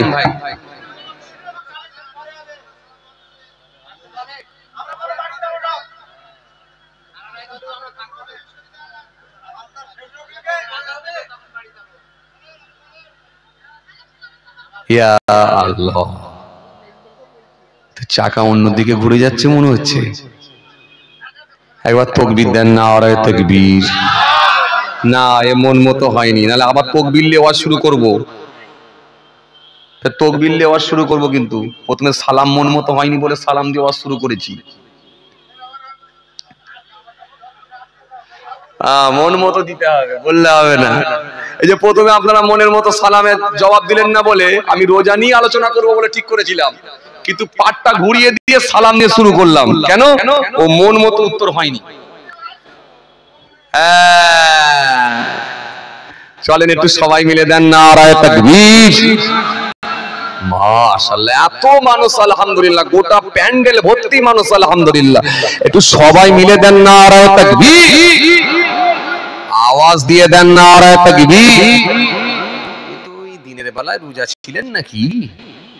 এতে যেন মনে হচ্ছে সে রোজাদার দিচ্ছে উত্তর।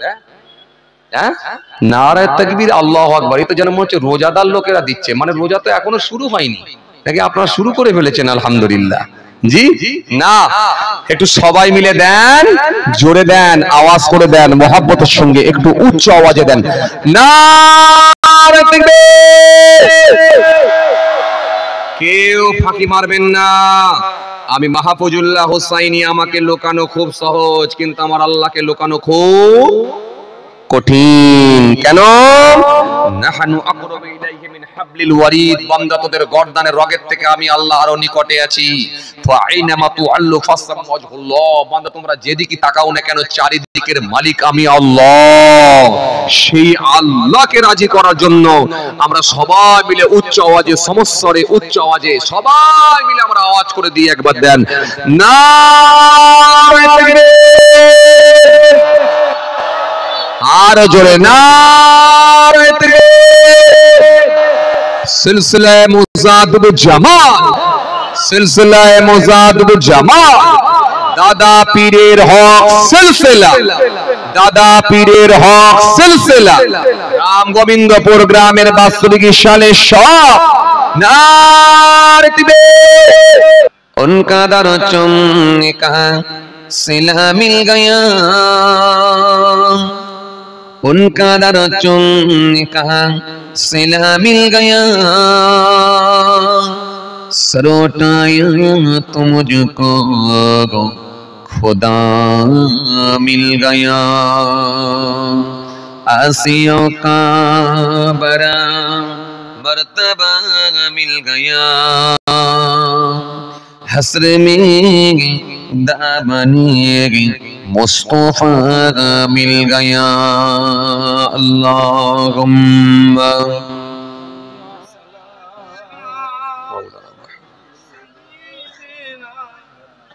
व अला आलि सय्यिदिना।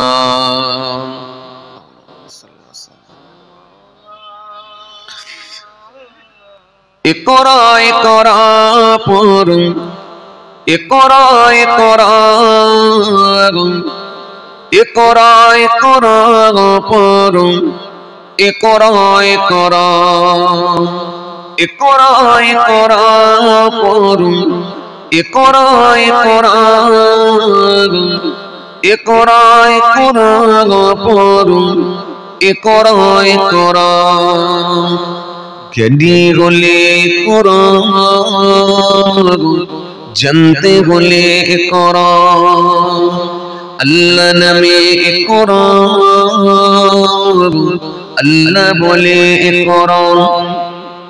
ইকরা ইকরা পড়ুন, ইকরা ইকরা,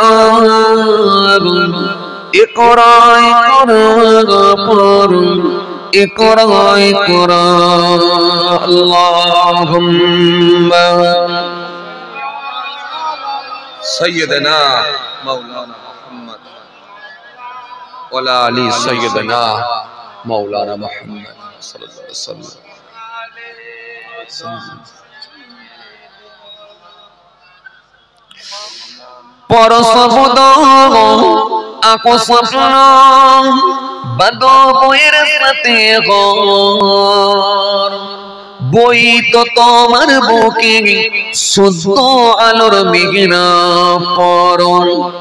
ইকরা ইকরা পড়ুন, ইকরা ইকরা ইকরা ইকরা পড়ো ইকরা ইকরা জ্ঞানী হলে ইকরা জানতে হলে ইকরা আল্লাহ নামে ইকরা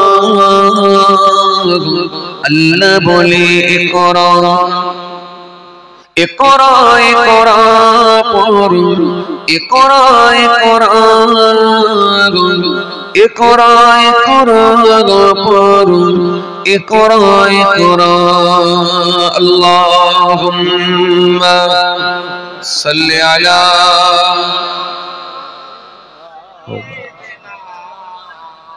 ওয়ালা আলি সাইয়্যিদিনা মাওলানা সাল্লাল্লাহু আলাইহি ওয়াসাল্লাম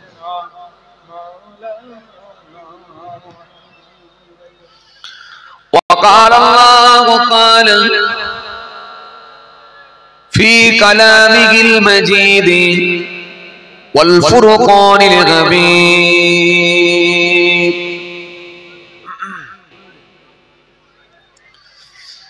كيف تكفرون بالله وكنتم أمواتا فأحياكم ثم يميتكم ثم يحييكم ثم إليه ترجعون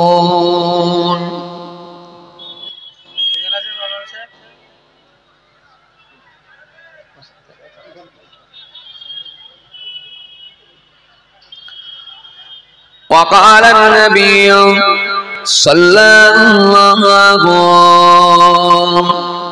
عليه وسلم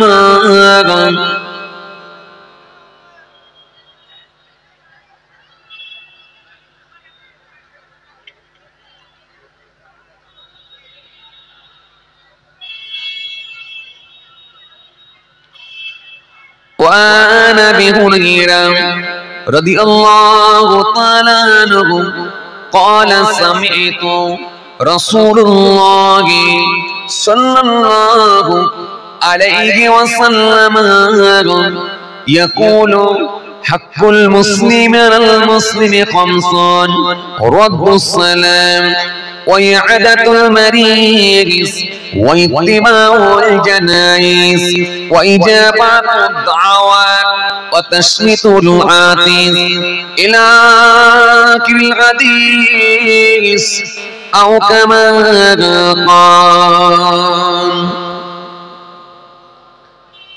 প্যারা হাজিরিন মজলিস সদীয় দিনদার ইমানদার পরেজগার মুত্তাকি বয়োজ্যেষ্ঠ আল্লাহ ওয়ালা প্রবীণ মানুষেরা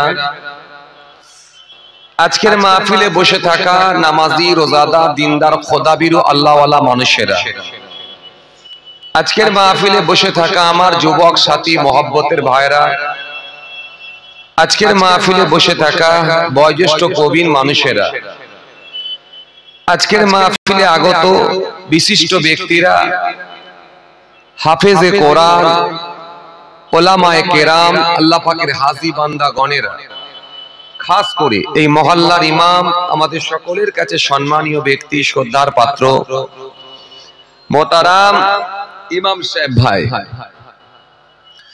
আজকের মাহফিলে বসে থাকা জ্ঞানীগুণী মানুষ শিক্ষিত মানুষ বুদ্ধিজীবী মানুষ সোশ্যাল মানুষ কাজের মানুষেরা আজকের মাহফিলে আগত দূর দূরান্ত থেকে আগত মেহমান গণেরা সকলকে আমি আমার অন্তঃস্থল থেকে সালাম মুবারকবাদ জানিয়ে খুব অল্প সময় সংক্ষিপ্ত কিছু বয়ান করে আপনাদের খেদমত থেকে বিদায়। পাশাপাশি আরো জানাই যারা আর ইহলোকে নাই আল্লাহর জামিন ছেড়ে বিদায় নিয়েছেন, কি গ্রাম যাবে এটা? এই বালকি গোবিন্দপুর গ্রামের কবরস্থানে ৩.৫ হাত জায়গা অধিকার করে অপেক্ষায় রত ইন্তজার করছেন, ওয়েট করছেন সে কিয়ামতের দিনের জন্য, ইলা ইয়াউমুল কিয়ামাহ, রোজ হাসর দিনের জন্য। জানাই তাদেরকে আমি আমার অন্তঃস্থল থেকে সালাম এবং মুবারকবাদ। আল্লাহ পাকের রহমত প্রত্যেক ইমানদারের উপর হোক, আমরা জোরে বলি আল্লাহুম্মা আমিন। ভাইরা আমার, বন্ধুরা আমার, সাথী মহব্বতের ভাইরা, অজনসিয়াতটা এখন প্রত্যেক দিনের ব্যাপার হয়ে গেছে, রোজের ব্যাপার হয়ে গেছে। আর বর্তমানে জলসা মাহফিলটাও খুব বেশি বেশি হচ্ছে। তুলনামূলকভাবে আপনাদের এলাকায় জলসা মাহফিলটা আরো বেশি বেশি হয় বসিরহাট চত্বরে, এই এলাকায়, এই বসিরহাট চত্বরে বা এই বাদুড়িয়া, এই তেতুলিয়া, এই আপনার কাটিহাট, এই চত্বরে মাহফিলগুলো বেশি হয়। আর আলহামদুলিল্লাহ অন্যান্য ডিস্ট্রিক্টের তুলনায়, অন্যান্য জেলার তুলনায় আমি গর্ব করে বলতে পারি 24 পরগনা ডিস্ট্রিক্ট এবং আপনাদের এই বসিরহাট চত্বরের মানুষ যথেষ্ট ধার্মিক, যথেষ্ট দিনদার, পরেজগার। কারণ এটা গর্ব করেই বলা যেতে পারে প্রত্যেক বাড়ি বাড়ি আলহামদুলিল্লাহ একটা দুটো করে হাফেজ পাওয়া যায়, মাওলানা পাওয়া যায়। এবং খেটে খাওয়া মানুষগুলোকে দেখলে যেন একটা বোঝা যায় যে যথেষ্ট তারা দিনের সঙ্গে পাবন্দি এবং দিনের সঙ্গে সম্পৃক্ত। প্রত্যেকেই কম বেশি দাড়িওয়ালা, টুপিওয়ালা, সুন্নতি লেবাস, এই সুন্নতের উপরে পাবন্দি দেখলেই বোঝা যায় যে এই চত্বরের মানুষগুলো যথেষ্ট ধার্মিক। এটা আলহামদুলিল্লাহ গর্ব করেই বলা যায়। এটা অন্য কিছু ব্যাপার না, এটা ব্যাপার হচ্ছে আমার ফুরফুরা শরীফ মুজাদ্দিদ জামান আমির শরিয়ত দাদা হুজুর পীর কেবলা রহমাতুল্লাহ আলাইহির নেক ফয়েজ। আর এটা বসিরহাট আল্লামা রুহুল আমির রহমাতুল্লাহ আলাইহি হুজুরের নেক দোয়া এবং হুজুরের যথেষ্ট অবদান আল্লাহ কবুল করে নিয়েছেন। তো মাশাআল্লাহ, চলুন আলোচনা খুব বেশি লম্বা করব না। যথেষ্ট আপনারা শিক্ষিত মানুষ এবং যথেষ্ট আপনারা জ্ঞানীগুণী ব্যক্তিরা এসে হাজিরা দিয়েছেন। আপনাদের তুলনায় আমি ক্ষুদ্র ছোট মানুষ, পীরের আওলাদ আল্লাহ নিয়ে এসেছেন। অল্প সময় সংক্ষিপ্ত কিছু বয়ান করব। শরীরের অবস্থাও ভালো নয়, গলার অবস্থাও ভালো নয়, সবই বুঝতে পারছেন। গত কয়েকদিন ধরে ফুরফুরা শরীফ লাখো লাখো লোকের সমাগম, লাখো লাখো লোকের জমায়েত হয়েছিল, আপনারা জানেন। এই এলাকাতেও প্রচুর আপনারা গাড়ি টাড়ি গিয়েছিল এবং আপনারা কম বেশি অনেক মানুষই গিয়েছিলেন। ওখানে তো 3 দিন থাকার ব্যাপার থাকেই। তার আগের দিনে আমি আবার ছিলাম আহমেদাবাদে ছিলাম। এই লং সফর মাঝে মাঝে করতে হয়। তো যাই হোক, আল্লাহ নিয়ে এসেছেন। আর এই 150, 200, 300 কিলোমিটার তো আমাকে পার নাইট আপ ডাউন করতেই হয়। তো যাই হোক, আল্লাহ পাক আপনাদের খেদমতে নিয়ে এসেছেন। অল্প সময় সংক্ষিপ্ত কিছু বয়ান করে বিদায় নেব, কারণ আমার দরবার অনেকটাই দূর। ফুরফুরা শরীফ থেকে আরো কম বেশি প্রায় 38-40 কিলোমিটার রাস্তা। এই এতটা দূর থেকে আমাকে আসতে হয়। আর সন্ধ্যার টাইমে আপনারা জানেন প্রত্যেকটা চৌরাঙ্গি মোড়েতে যথেষ্ট জ্যাম হয়, যথেষ্ট গাড়ি ঘোড়ার চাপ থাকে সন্ধ্যার টাইমে। এটা একমাত্র যিনি রাস্তায় আসছেন, জার্নিং করে আসছেন, তিনি জানেন। আমরা তো একটা ফোনের উপরে ডিপেন্ড করে আসি, মানুষজন ভালোবাসে, মানুষের কথা রেখে আসি। একটা ফোন করলে হ্যাঁ ভাই যাবো, কিন্তু আমি তো আর তাকে বাড়িতে ছোটাইনি। বাড়িতে ছোটালে তবে বুঝতে পারবে যে হুজুর কোন জায়গা থেকে আসেন বা কি পরিস্থিতির মধ্য দিয়ে হুজুর আসেন, তখন সে বুঝতে পারবে। কথা বুঝতে পারছেন?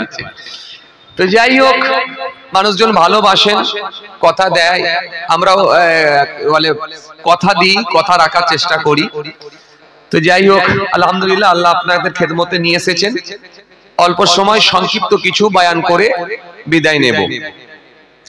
আমি শুরুতে একটি আয়াতে কারিমা তেলাওয়াত করেছি, পাশাপাশি নূর নবী হযরত নবী মুহাম্মদ মুস্তাফা সাল্লাল্লাহু আলাইহি ওয়াসাল্লাম থেকে কালেকশন করে ছোট্ট একটা হাদিস পাকও তেলাওয়াত করেছি আপনাদের খেদমতে।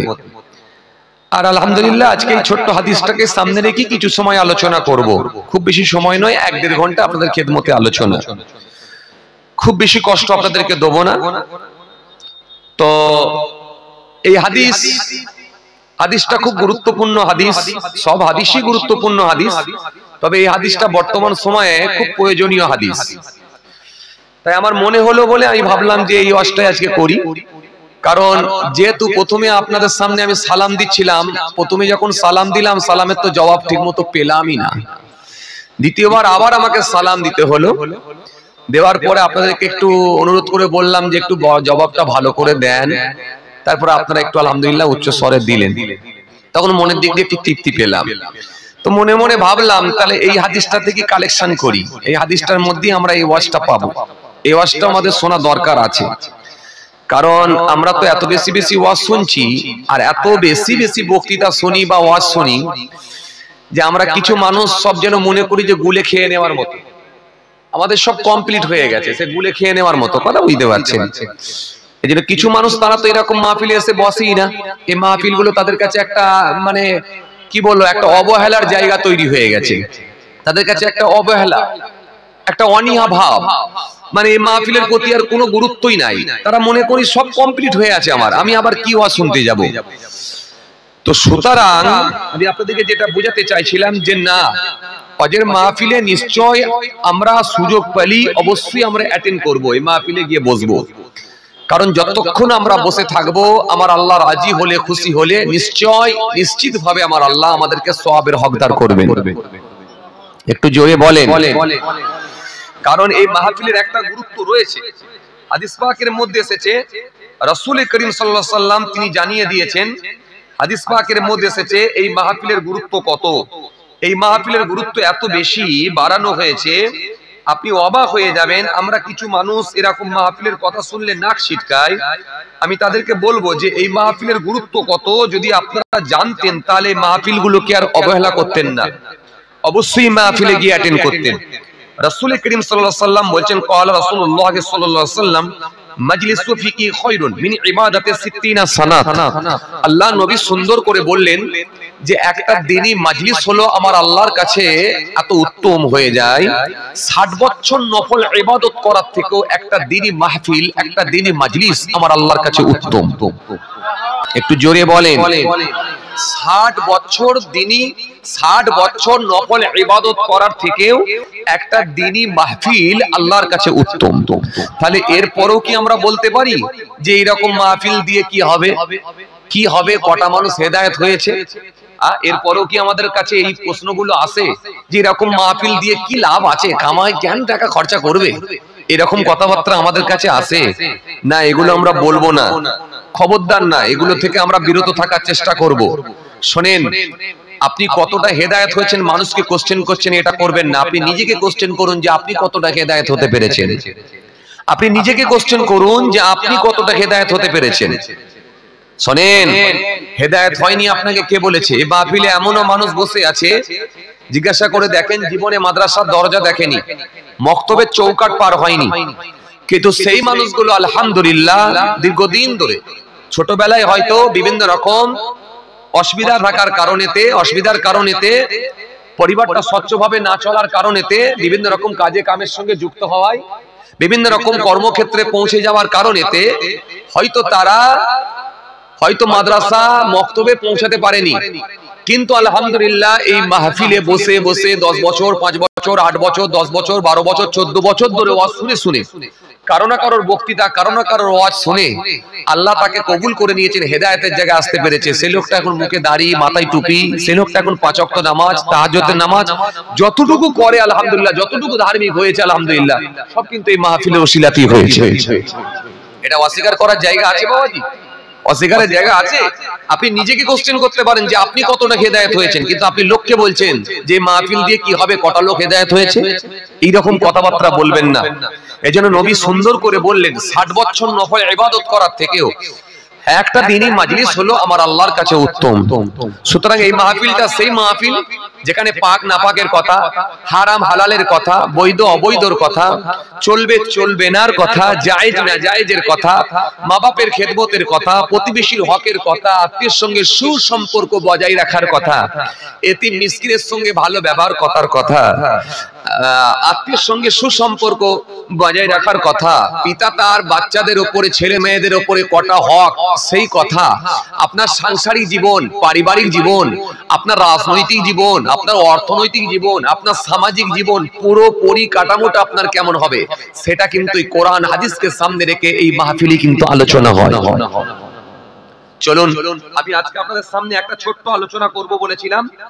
যেহেতু প্রথমেই আমি সালাম দিয়েছিলাম, সালামের উত্তর ভালো মতো পাইনি, তাই আমি এই একটা হাদিসকে সামনে রেখে আপনাদের সামনে কিছু আলোচনা করব বলেছিলাম। একটা ছোট্ট হাদিসকে সামনে রেখে, জি ওই সালামকে সামনে রেখে কিছু আলোচনা করব। এটা বড় গুরুত্বপূর্ণ একটা পয়েন্ট বলে মনে করেছি, তাই ছোট্ট একটা হাদিসকে সামনে রেখে আলোচনা। এই হাদিসটার মধ্যে মোট 5টা কথা বলা হয়েছে। এই হাদিসটা হযরত আবু হুরায়রা রাদিয়াল্লাহু তাআলা আনহু থেকে বর্ণিত হাদিস। পুরুষদের মধ্যে সবথেকে বেশি যিনি হাদিস বর্ণনা করেছেন তিনি হলেন হযরত আবু হুরায়রা রাদিয়াল্লাহু তাআলা আনহু। মহিলাদের মধ্যে সবথেকে বেশি যিনি হাদিস বর্ণনা করেছেন তিনি হলেন হযরত আম্মা জান আয়েশা সিদ্দিকা রাদিয়াল্লাহু তাআলা আনহা।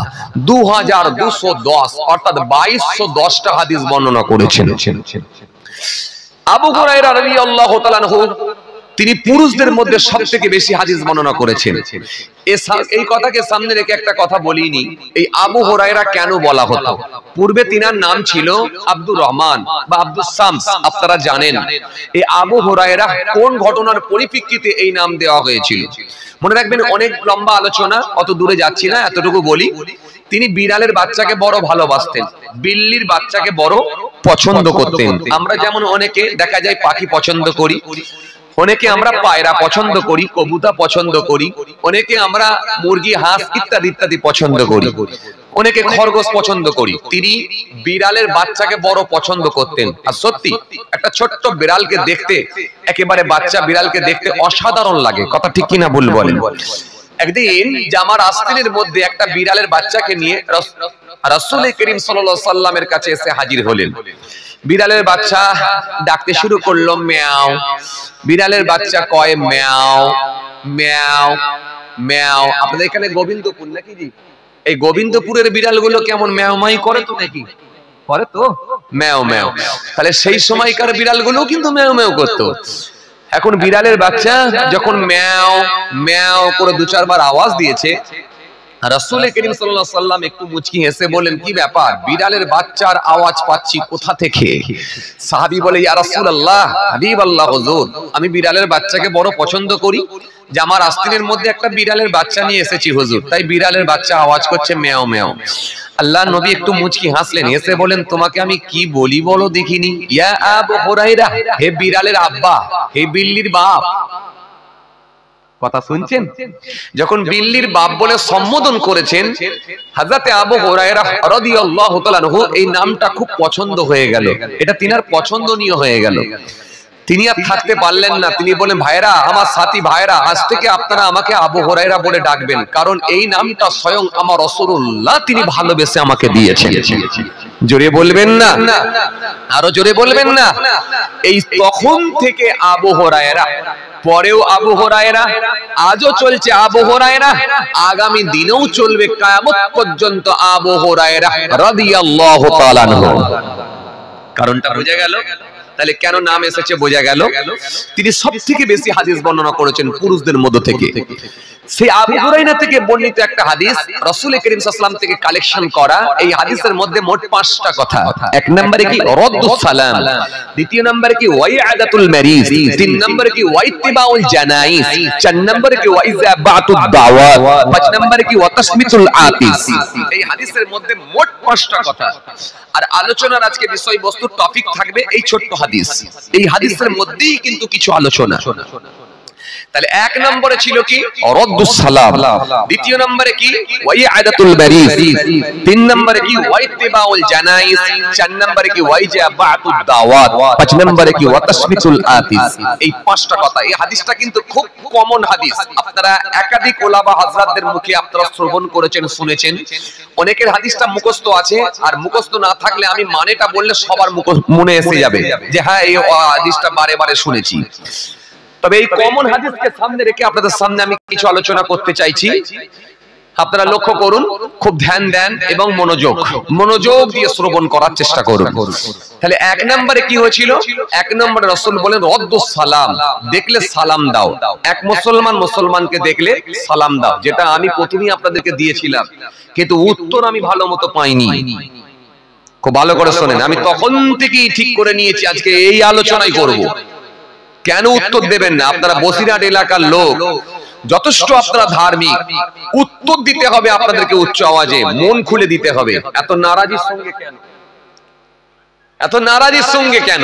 আমি তখন থেকে ঠিক করেছিলাম আজকে এই ওয়াজি করব। চলেন ইনশাআল্লাহ যতক্ষণ থাকবো এই ওয়াজি হবে। খেয়াল করেন, তাহলে এক নম্বরে কি ছিল? রদ্দুস সালাম, দেখলে সালাম দাও। এটা আমরা জানি তো নাকি? এক মুসলমান আর এক মুসলমানকে দেখলে সালাম দাও, আমরা জানি তো নাকি? জানি। দ্বিতীয় নম্বরে কি? ওয়াইআদাতুল মারিজ, অসুস্থ ব্যক্তিকে দেখতে যাও। অসুস্থ ব্যক্তিকে আমরা দেখতে যাই তো নাকি? জানতো নাকি না সিপিএম এর লোক, তৃণমূলের লোক, কংগ্রেসের লোক সব আমরা ভাগাভাগি করে দিয়েছি? না, এগুলো করবেন না। রাজনীতির জায়গায় রাজনীতি, অপেক্ষাপট আলাদা। কিন্তু আপনার প্রতিবেশী, আপনার আত্মীয় অসুস্থ আছে, তাকে দেখতে যাবেন। দেখতে গেলে আমার আল্লাহ রাজি হলে অগণিত মালাইকা ফেরেশতা আপনার জন্য আমিন আমিন করে দোয়া করবে। আর আমার আল্লাহ খুশি হয়ে যায় যখন আপনি দেখতে যাবেন, ওই অসুস্থ ব্যক্তিটা আপনার উপরে দেখবেন মার্জিত ভাষায় কথা বলে, মিষ্টি সুরে কথা বলে, একে অপরকে মাপ পাওয়ার, একটা মাপ করে দেওয়ার সুযোগ তৈরি হয়ে যায়। কারণ দুনিয়া ছেড়ে প্রত্যেককে চলে যেতে হবে। হক হলো দুই ধরনের, একটা আল্লাহর হক আর একটা হলো বান্দার হক। বান্দার হক নষ্ট করে যদি কেউ চলে যায়, ওই বান্দা যতক্ষণ না মাফ করবে সে কিন্তু মাফ পাবে না। তো সুতরাং আপনারা অসুস্থ ব্যক্তিকে দেখতে যাবেন, দেখতে গেলে আল্লাহর ফেরেশতারা আপনাদের জন্য দোয়া করবে। আল্লাহ অগণিত মালাইকা ফেরেশতারা দোয়া করে, আর আপনাদের জন্য আল্লাহ সওয়াবের হকদার করবেন। আর একে অপরের সঙ্গে মার্জিত ভাষায় কথা বলার সুযোগ পাবেন, মাপ চেয়ে নেওয়ার সুযোগ পাবেন। কথা বুঝে আসছে? অসুস্থ ব্যক্তিকে দেখতে যাবেন। এরপরে কি? ওয়াইতিবাউল জানাইজ, জানাজায় পশ্চাৎগমন করো, জানাজায় অ্যাটেন্ড করো। আমরা কম বেশি এখানে সবাই জানাজার নামাজ পড়তে যাই তো নাকি? আল্লাহ সকলের হায়াত কিসমত দারাজ করেন, দোয়া করি। কিন্তু যখন দুনিয়া ছেড়ে তো প্রত্যেককে যেতেই হবে, আগে আর পরে। কিন্তু যখন আমরা কোন এলাকায় মাইয়েত হয়ে যায়, আমরা সকলেই কম বেশি জানাজায় যাই তো? কথা বলেন, জানাজায় যাই তো? জানাজায় যাবেন। আচ্ছা, এবার একটা কথা বলি, জানাজায় বেশি লোক যান না জোহরের ওয়াক্তে বেশি লোক যান?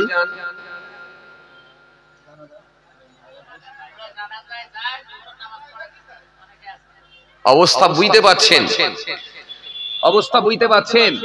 আচ্ছা, আপনাকে আমি একটা কথা বলি, মাস্টার সাহেব স্টুডেন্ট গুলোকে বলেছে, যেগুলো আমি রাইট চিহ্ন মারছি, দাগ মারছি, very very important, very very important, লাল লাল কালির দাগ মারছি, এইগুলো তোমরা মুখস্থ করে আনবে।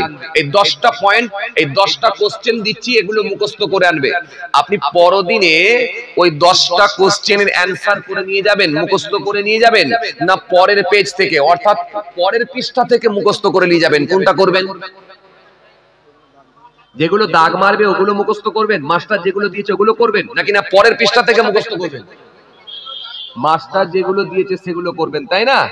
আসেন এবারে বোঝেন, জানাজার নামাজ হলো ফারজে কিফায়ার নামাজ, আর জোহর, আসর, মাগরিব, এশা, ফজর ইত্যাদি এগুলো হলো ফারজে আইন। এটা যদি কেউ ছেড়ে দেয় ইচ্ছাকৃতভাবে, আল্লাহ তাকে কোশ্চেন করবে, প্রশ্ন করবে, কোশ্চেন করবে যে কেন ছেড়ে দিলি। কিন্তু জানাজার নামাজ যদি একটা ফসকে যায়, আল্লাহ কিন্তু প্রশ্ন করবে না যে তুই কেন জানাজার নামাজে হাজির হলি না। তাহলে কোনটার গুরুত্ব দেওয়া দরকার ছিল বেশি? কথা কিছু বুঝতে পারছেন? আমরা অনেক সময় দেখতে পাই কি জানেন, হায় রে হায়, আসর বাদে জানাজার নামাজ হবে, অবাক হয়ে যায়। আল্লাহু আকবার, কত মানুষ দেখছি মাঠের উপরে বসে আছে, চায়ের দোকানে টুলের উপরে বসে আছে, মাচার উপরে বসে আছে। জিজ্ঞাসা করা হচ্ছে, কই গো আসরের নামাজ পড়তে যাবেন না? আসর বাদে তো জানাজা হবে, আসরের নামাজ পড়তে যাবেন না? বলে না না, আমরা তো জানাজা পড়তে এসেছি। না না, আমরা তো জানাজা পড়তে এসেছি। মানে ওরা হচ্ছে ওই লাইনের লোক না, ওরা শুধু জানাজা পড়বে, মানে দাঁড়িয়ে দাঁড়িয়ে পড়বে, যা করার দাঁড়িয়ে দাঁড়িয়ে। সিজদা ওরা দেবে না, ওয়াদা করে নিয়েছে সিজদা কোনোদিন দেবেন। আল্লাহু আকবার, আল্লাহু আকবার। আপনাকে আমি একটা কথা বলি, ভালো করে শোনেন। জানাজার নামাজ পড়তে যাবেন, নিশ্চিতভাবে আমার আল্লাহ সওয়াবের হকদার করবেন, অবশ্যই যাবেন। কেন যাবেন না? নিশ্চয়ই যাবেন, যেহেতু রাসূল বলেছেন যাও, জানাজায় পশ্চাৎগমন করো, এটা তোমার হকের মধ্যে পড়ে, অবশ্যই যাও, নিশ্চয়ই যাবেন। কিন্তু প্রশ্ন আপনার কাছে আমার একটা, আপনাকে যদি বলা হয়, একজন সবজি বিক্রেতা যদি বলেন যে 3 কিলো বেগুন কিনলে 200 গ্রাম ফ্রি, এখন আপনি যদি যে বলেন যে 200 গ্রাম ফ্রিটা আমাকে দাও, দোকানদার কি আপনাকে দেবে বলে মনে হয়? দোকানদার বলবে, ভালো করে কথাটা আমার বোঝার চেষ্টা করুন, আপনাকে বলেছি 3 কিলো কিনলে তবে 200 গ্রাম ফ্রি, না কিনলে কোনো ফ্রি পাওয়ার সুযোগ নাই। আল্লাহ আপনাকে তখনই সওয়াব দেবেন যখন আপনি জোহর, আসর, মাগরিব, এশা, ফজর পড়বেন। ওটা করলে এটা সওয়াব পাবেন, আর ওটা ছেড়ে দিয়ে এটা করলে কখনো সওয়াব পাওয়ার আশা করবেন না। আপনি মনে মনে ভাবছেন, এই একটা মাইয়ের বাড়িতে গিয়ে আমি যদি জানাজা পড়ে দিই, মনে বিরাট সওয়াব পেয়ে যাব। কে আপনাকে বলেছে? একটা জানাজার নামাজ পড়লে হ্যাঁ এক কেরাত পরিমাণ সওয়াব আল্লাহ দিতে পারেন, এক কেরাত পরিমাণ সওয়াব আল্লাহ ইচ্ছা করলে উহুদ পাহাড় সমান সওয়াব আল্লাহ দিতে পারেন। কিন্তু কার জন্য? 3 কিলো বেগুন কিনলে তবে তো 200 গ্রাম ফ্রি। আর আপনি যদি বলেন ফ্রিটা নেবো বেগুনটাই কিনবো না, তাহলে কখনো হয়? আপনি জোহর আসর মাগরিব সব ছেড়ে দিলেন, যে জানাজায় দাঁড়িয়ে গেলেন, আপনি কেমন করে সওয়াবের হকদার হবেন? এটা কি করে ভাবলেন? এটা কি করে ভাবলেন? মনে রাখবেন, আপনাকে যেটা না করলে কোশ্চেন করা হবে ওটার গুরুত্ব আগে দেন। আপনি আসরের নামাজ যদি ছেড়ে দেন আল্লাহ কোশ্চেন করবে, জোহর ছেড়ে দিলে কোশ্চেন করবে, কিন্তু একটা জানাজার নামাজে পৌঁছাতে না পারলে কোনো কোশ্চেন আসবে না। এটা ফরজে কিফায়ার নামাজ। ফরজে কিফায়ার নামাজ কমপক্ষে যদি 3 জন মিলে আদায় করে তাও গোটা গ্রামবাসীর পক্ষ থেকে জানাজার নামাজের হক আদায় হয়ে যাবে। তাহলে বুঝতে পারছেন কথা কিছু? আর আপনি যদি পড়তে পারেন আলহামদুলিল্লাহ, আল্লাহ আপনাকে সওয়াবের হকদার করবে। কিন্তু আসরের নামাজ ছেড়ে দিয়ে নয়, মাগরিব ছেড়ে দিয়ে নয়, ওটা করে এটা, এটা করে ওটা নয়, এটা করে এটা, ওটা ধরলে তবে এটা করে। আসেন খেয়াল করেন, তাকান, লক্ষ্য করেন। ওয়াইতিবাউল জানাইজ ওয়াইজাবাতুদ দাওয়াত, দাওয়াত কবুল করো। এক মুসলমান যদি দাওয়াত দেয় তার দাওয়াতে তুমি অ্যাটেন্ড করো। যদি সে হারাম খাদ্যের সঙ্গে সম্পৃক্ত হয় তার দাওয়াতে তুমি যাবে না, তাকে অ্যাভয়েড করো। কারণ হারাম খাদ্য যে ভক্ষণ করে তার সঙ্গে কোনো সম্পর্ক থাকতে পারে না। আর যে নিজে হারামের সঙ্গে যুক্ত তার বাড়িতে দাওয়াত খেতে গেলে আপনাকেও হারাম খাওয়াবে, এটা একেবারে 100% নিশ্চিত, এটা একবারে সত্য। আপনাকেও হারাম খাদ্য ভক্ষণ করিয়ে দেবে। কথা বলেন ঠিক কিনা ভুল বলেন? আছে না? হ্যাঁ, আমাদের সমাজে আপনি অবাক হয়ে যাবেন, ম্যাক্সিমাম লোক এখন সুদখোর হয়ে গেছে। ম্যাক্সিমাম লোক সুদখোর হয়ে গেছে। সুদখোরের মেয়ের বিয়ে দিচ্ছে, লাখ লাখ টাকা খরচা করছে, গোটা গ্রামবাসী সবাই দাওয়াত খেতে গেছে। মুরব্বী এক চাচা আর এক চাচাকে বলছে আসরের নামাজ পড়ে নামাজ সময় সিঁড়িতে বলছে, ভাই কি করবে গো? হুজুর তো বললো যে হারাম খাদ্য খায় তার বাড়িতে দাওয়াত খেতে বারণ করলো, কি করবে? বলছে যদি না যাও তাহলে তুমি আর আমি। যদি না যাও, না যাবে তো তুমি আর আমি বাদ পড়বো, বাকি তো সবাই যাবে। এখন বাকি সবাই যাবে আর তুমি আর আমি না যাবে তো কি আর হবে? তখন বলছে তাহলে কি করা যাবে? বলে চলো যে খেয়ে চলে আসি, দরকার হলে আরেকবার তওবা করে নেবো, নিয়ে কলমা পড়ে নেবো। একদম যাবেন না। যারা হারামের সঙ্গে যুক্ত হয়েছে তাদের সঙ্গে কোনো সম্পর্ক থাকতে পারে না। রাসূল হাদিস দিয়েছেন, লা ইয়াদখুলুল জান্নাতা লাহমুন নাবাতা মিনাস শুতি ওয়া কুল্লু লাহমিন নাবাতা মিনাস শুতি কানাতিন নারু আওলা বিহি। আমি বললেন জেনে শুনে যদি এক জাররা পরিমাণ হারাম খাদ্য ভিতরে ঢুকে যায়, আমি নবী বলছি ওই শরীরটা জান্নাতে যাবে না।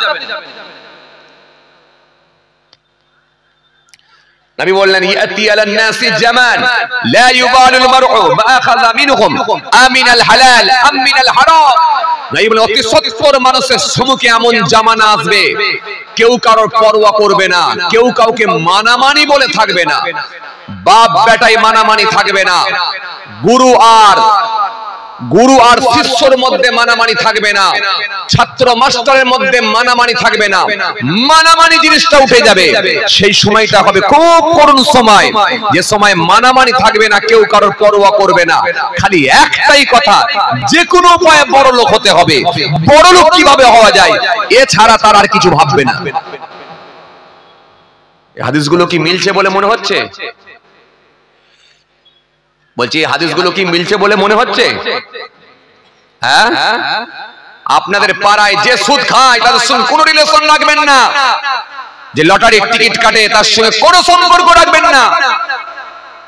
যদি কেউ বলে কে বারণ করেছে, আমার নাম বলে দেবেন, ছোট হুজুরের নাতি পীরনগর পীর সাহেবের পোতা, উনি বারণ করেছেন যে হারাম করার সঙ্গে কোনো যোগাযোগ রাখবে না, বিয়ে বাড়িতে কোনো সম্পর্ক থাকবে না, কোনো লেনদেন থাকবে না। পারবেন?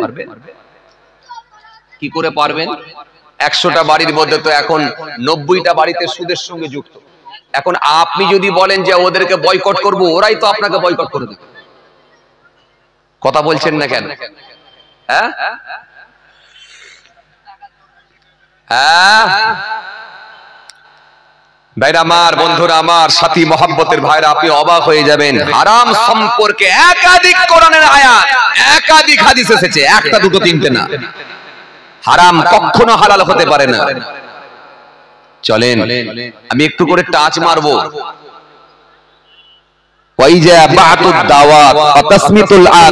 হাঁচির জবাব দাও, এই হলো 5টা কথা। তাহলে 1 নম্বরে কি বলতে হবে আপনাদেরকে? 1 নম্বরে কি? সালাম দাও। 2 নম্বরে কি? অসুস্থ ব্যক্তিকে দেখতে যাও। 3 নম্বরে কি? জানাজায় হাজির হও। 4 নম্বরে কি? দাওয়াত কবুল করো। 5 নম্বরে কি? হাঁচির জবাব দাও। এই হলো 5টা কথা। এই হলো 5টা কথা। এর মধ্যে 1 নম্বরে ছিল কি? রদ্দুস সালাম। চলেন আমি যেটা নিয়ে আজকে মূল আলোচনা করব বলেছিলাম, সালাম দিতে হয় আমরা প্রত্যেকেই জানি। এইবারে আসেন, কে কাকে আগে সালাম দেবে জানেন আপনারা?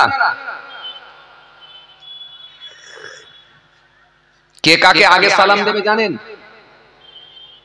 সালাম দিতে হয় জানেন, কিন্তু কে কাকে আগে দেবে জানেন? চলুন 1 নাম্বার, সালাম শব্দের অভিধানিক অর্থ কি জানেন? কোরআনের ভাষায় কি বলা হয়েছে জানেন? সালামের সূচনা কবে থেকে জানেন? পৃথিবীর সর্বপ্রথম কে সালাম দিয়েছিল, কাকে দিয়েছিল জানেন?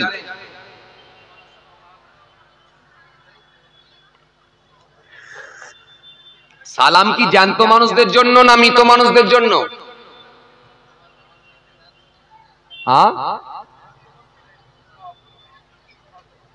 ওই যে সালাম কি জ্যান্ত মানুষদের জন্য না মৃত মানুষদের জন্য? জ্যান্ত মানুষদের জন্য। তার মানে কবরস্থানে কোনোদিনই সালাম দেননি?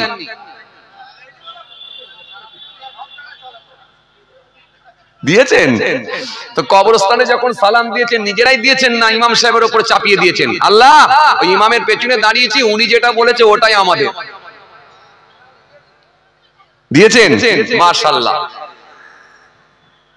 মাশাআল্লাহ। তাহলে সালাম জ্যান্ত মানুষদের জন্য, মৃত মানুষদের জন্য। তাহলে মৃত মানুষদের জন্য একটা সালাম আছে।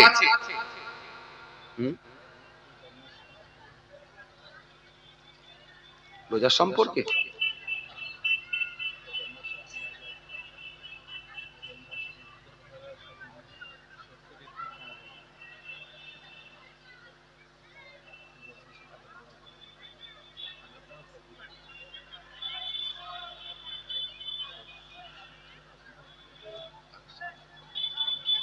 তাহলে কি করব? আমি তো একটা ওয়াজ করতে যাচ্ছি, আবার আপনারা রোজার মাস নিয়ে বলেছেন। রোজার সম্পর্কে তো আমি এমনি আলোচনা করেছি, পূর্বের ক্যাসেটে আপনারা পেয়ে যাবেন। রোজার গুরুত্ব নিয়ে আলোচনা করেছি। আর সুদখোরের বাড়িতে খাওয়া যাবে কিনা এই তো এই আলোচনা তো একটুখানি করছিল, ওটা দিয়ে দিয়েছেন। আবার ওই কি বলে কালেকশন, এত কাজ কি করে মেটাবো বলেন দেখিনি? হ্যাঁ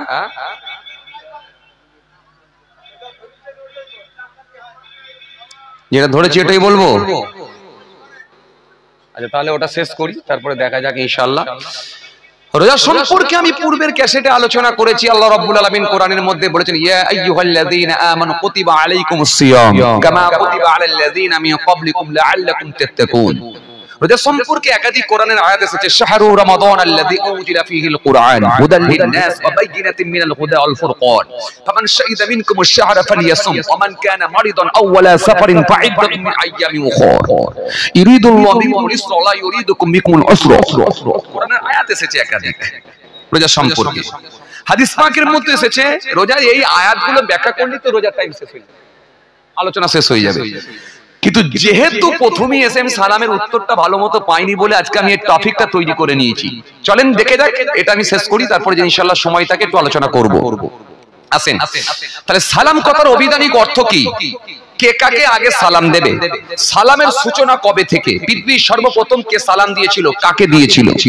ভালো করে শুনুন। আইয়ামে জাহেলিয়াতের যুগে মানুষ কথোপকথন করার পূর্বে কোন বাক্য ব্যবহার করত? সালাম যদি জ্যান্ত মানুষদের জন্য হয় তাহলে মৃত মানুষদের জন্য কি সালাম আছে? সালাম যদি মৃত মানুষদের জন্য হয় তাহলে নবী আম্বিয়া সালামদের জন্য কেমন সালাম, সাহাবায়ে কেরামদের জন্য কেমন সালাম? ভালো করে শুনবেন, সাহাবায়ে কেরামদের জন্য কেমন সালাম?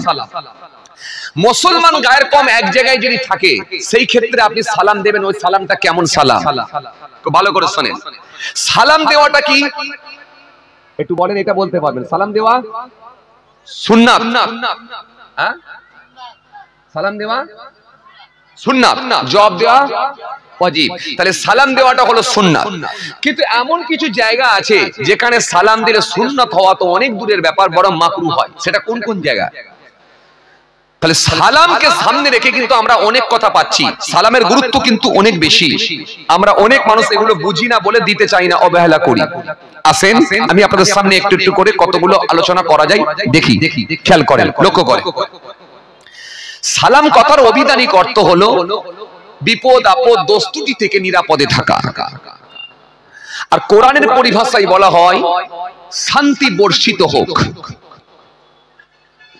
জান্নাতি ব্যক্তিগুলোকে আল্লাহ রাব্বুল আলামিন যখন জান্নাতে দেবেন, জান্নাতি ব্যক্তিগুলো যখন জান্নাতে যাবে তখন আল্লাহ রাব্বুল আলামিন তাদেরকে ওয়েলকাম দেবেন, স্বাগতম জানাবেন। কি বলবেন? সালামুন আলাইকুম তিবতুম ফাদখুলুহা খালিদিন। সালামুন আলাইকুম, তোমাদের উপর শান্তি বর্ষিত হোক, তিবতুম সুখময় হও, ফাদখুলুহা খালিদিন, তোমরা দাখিল হও, প্রবেশ করো চিরস্থায়ীভাবে। অর্থাৎ এই কথা দ্বারা আল্লাহ বোঝাতে চেয়েছেন জান্নাতের মধ্যে জান্নাতীদেরকে আল্লাহ বলেছেন জান্নাতের সুসংবাদ দিয়েছেন। একটু জোরে বলবেন না?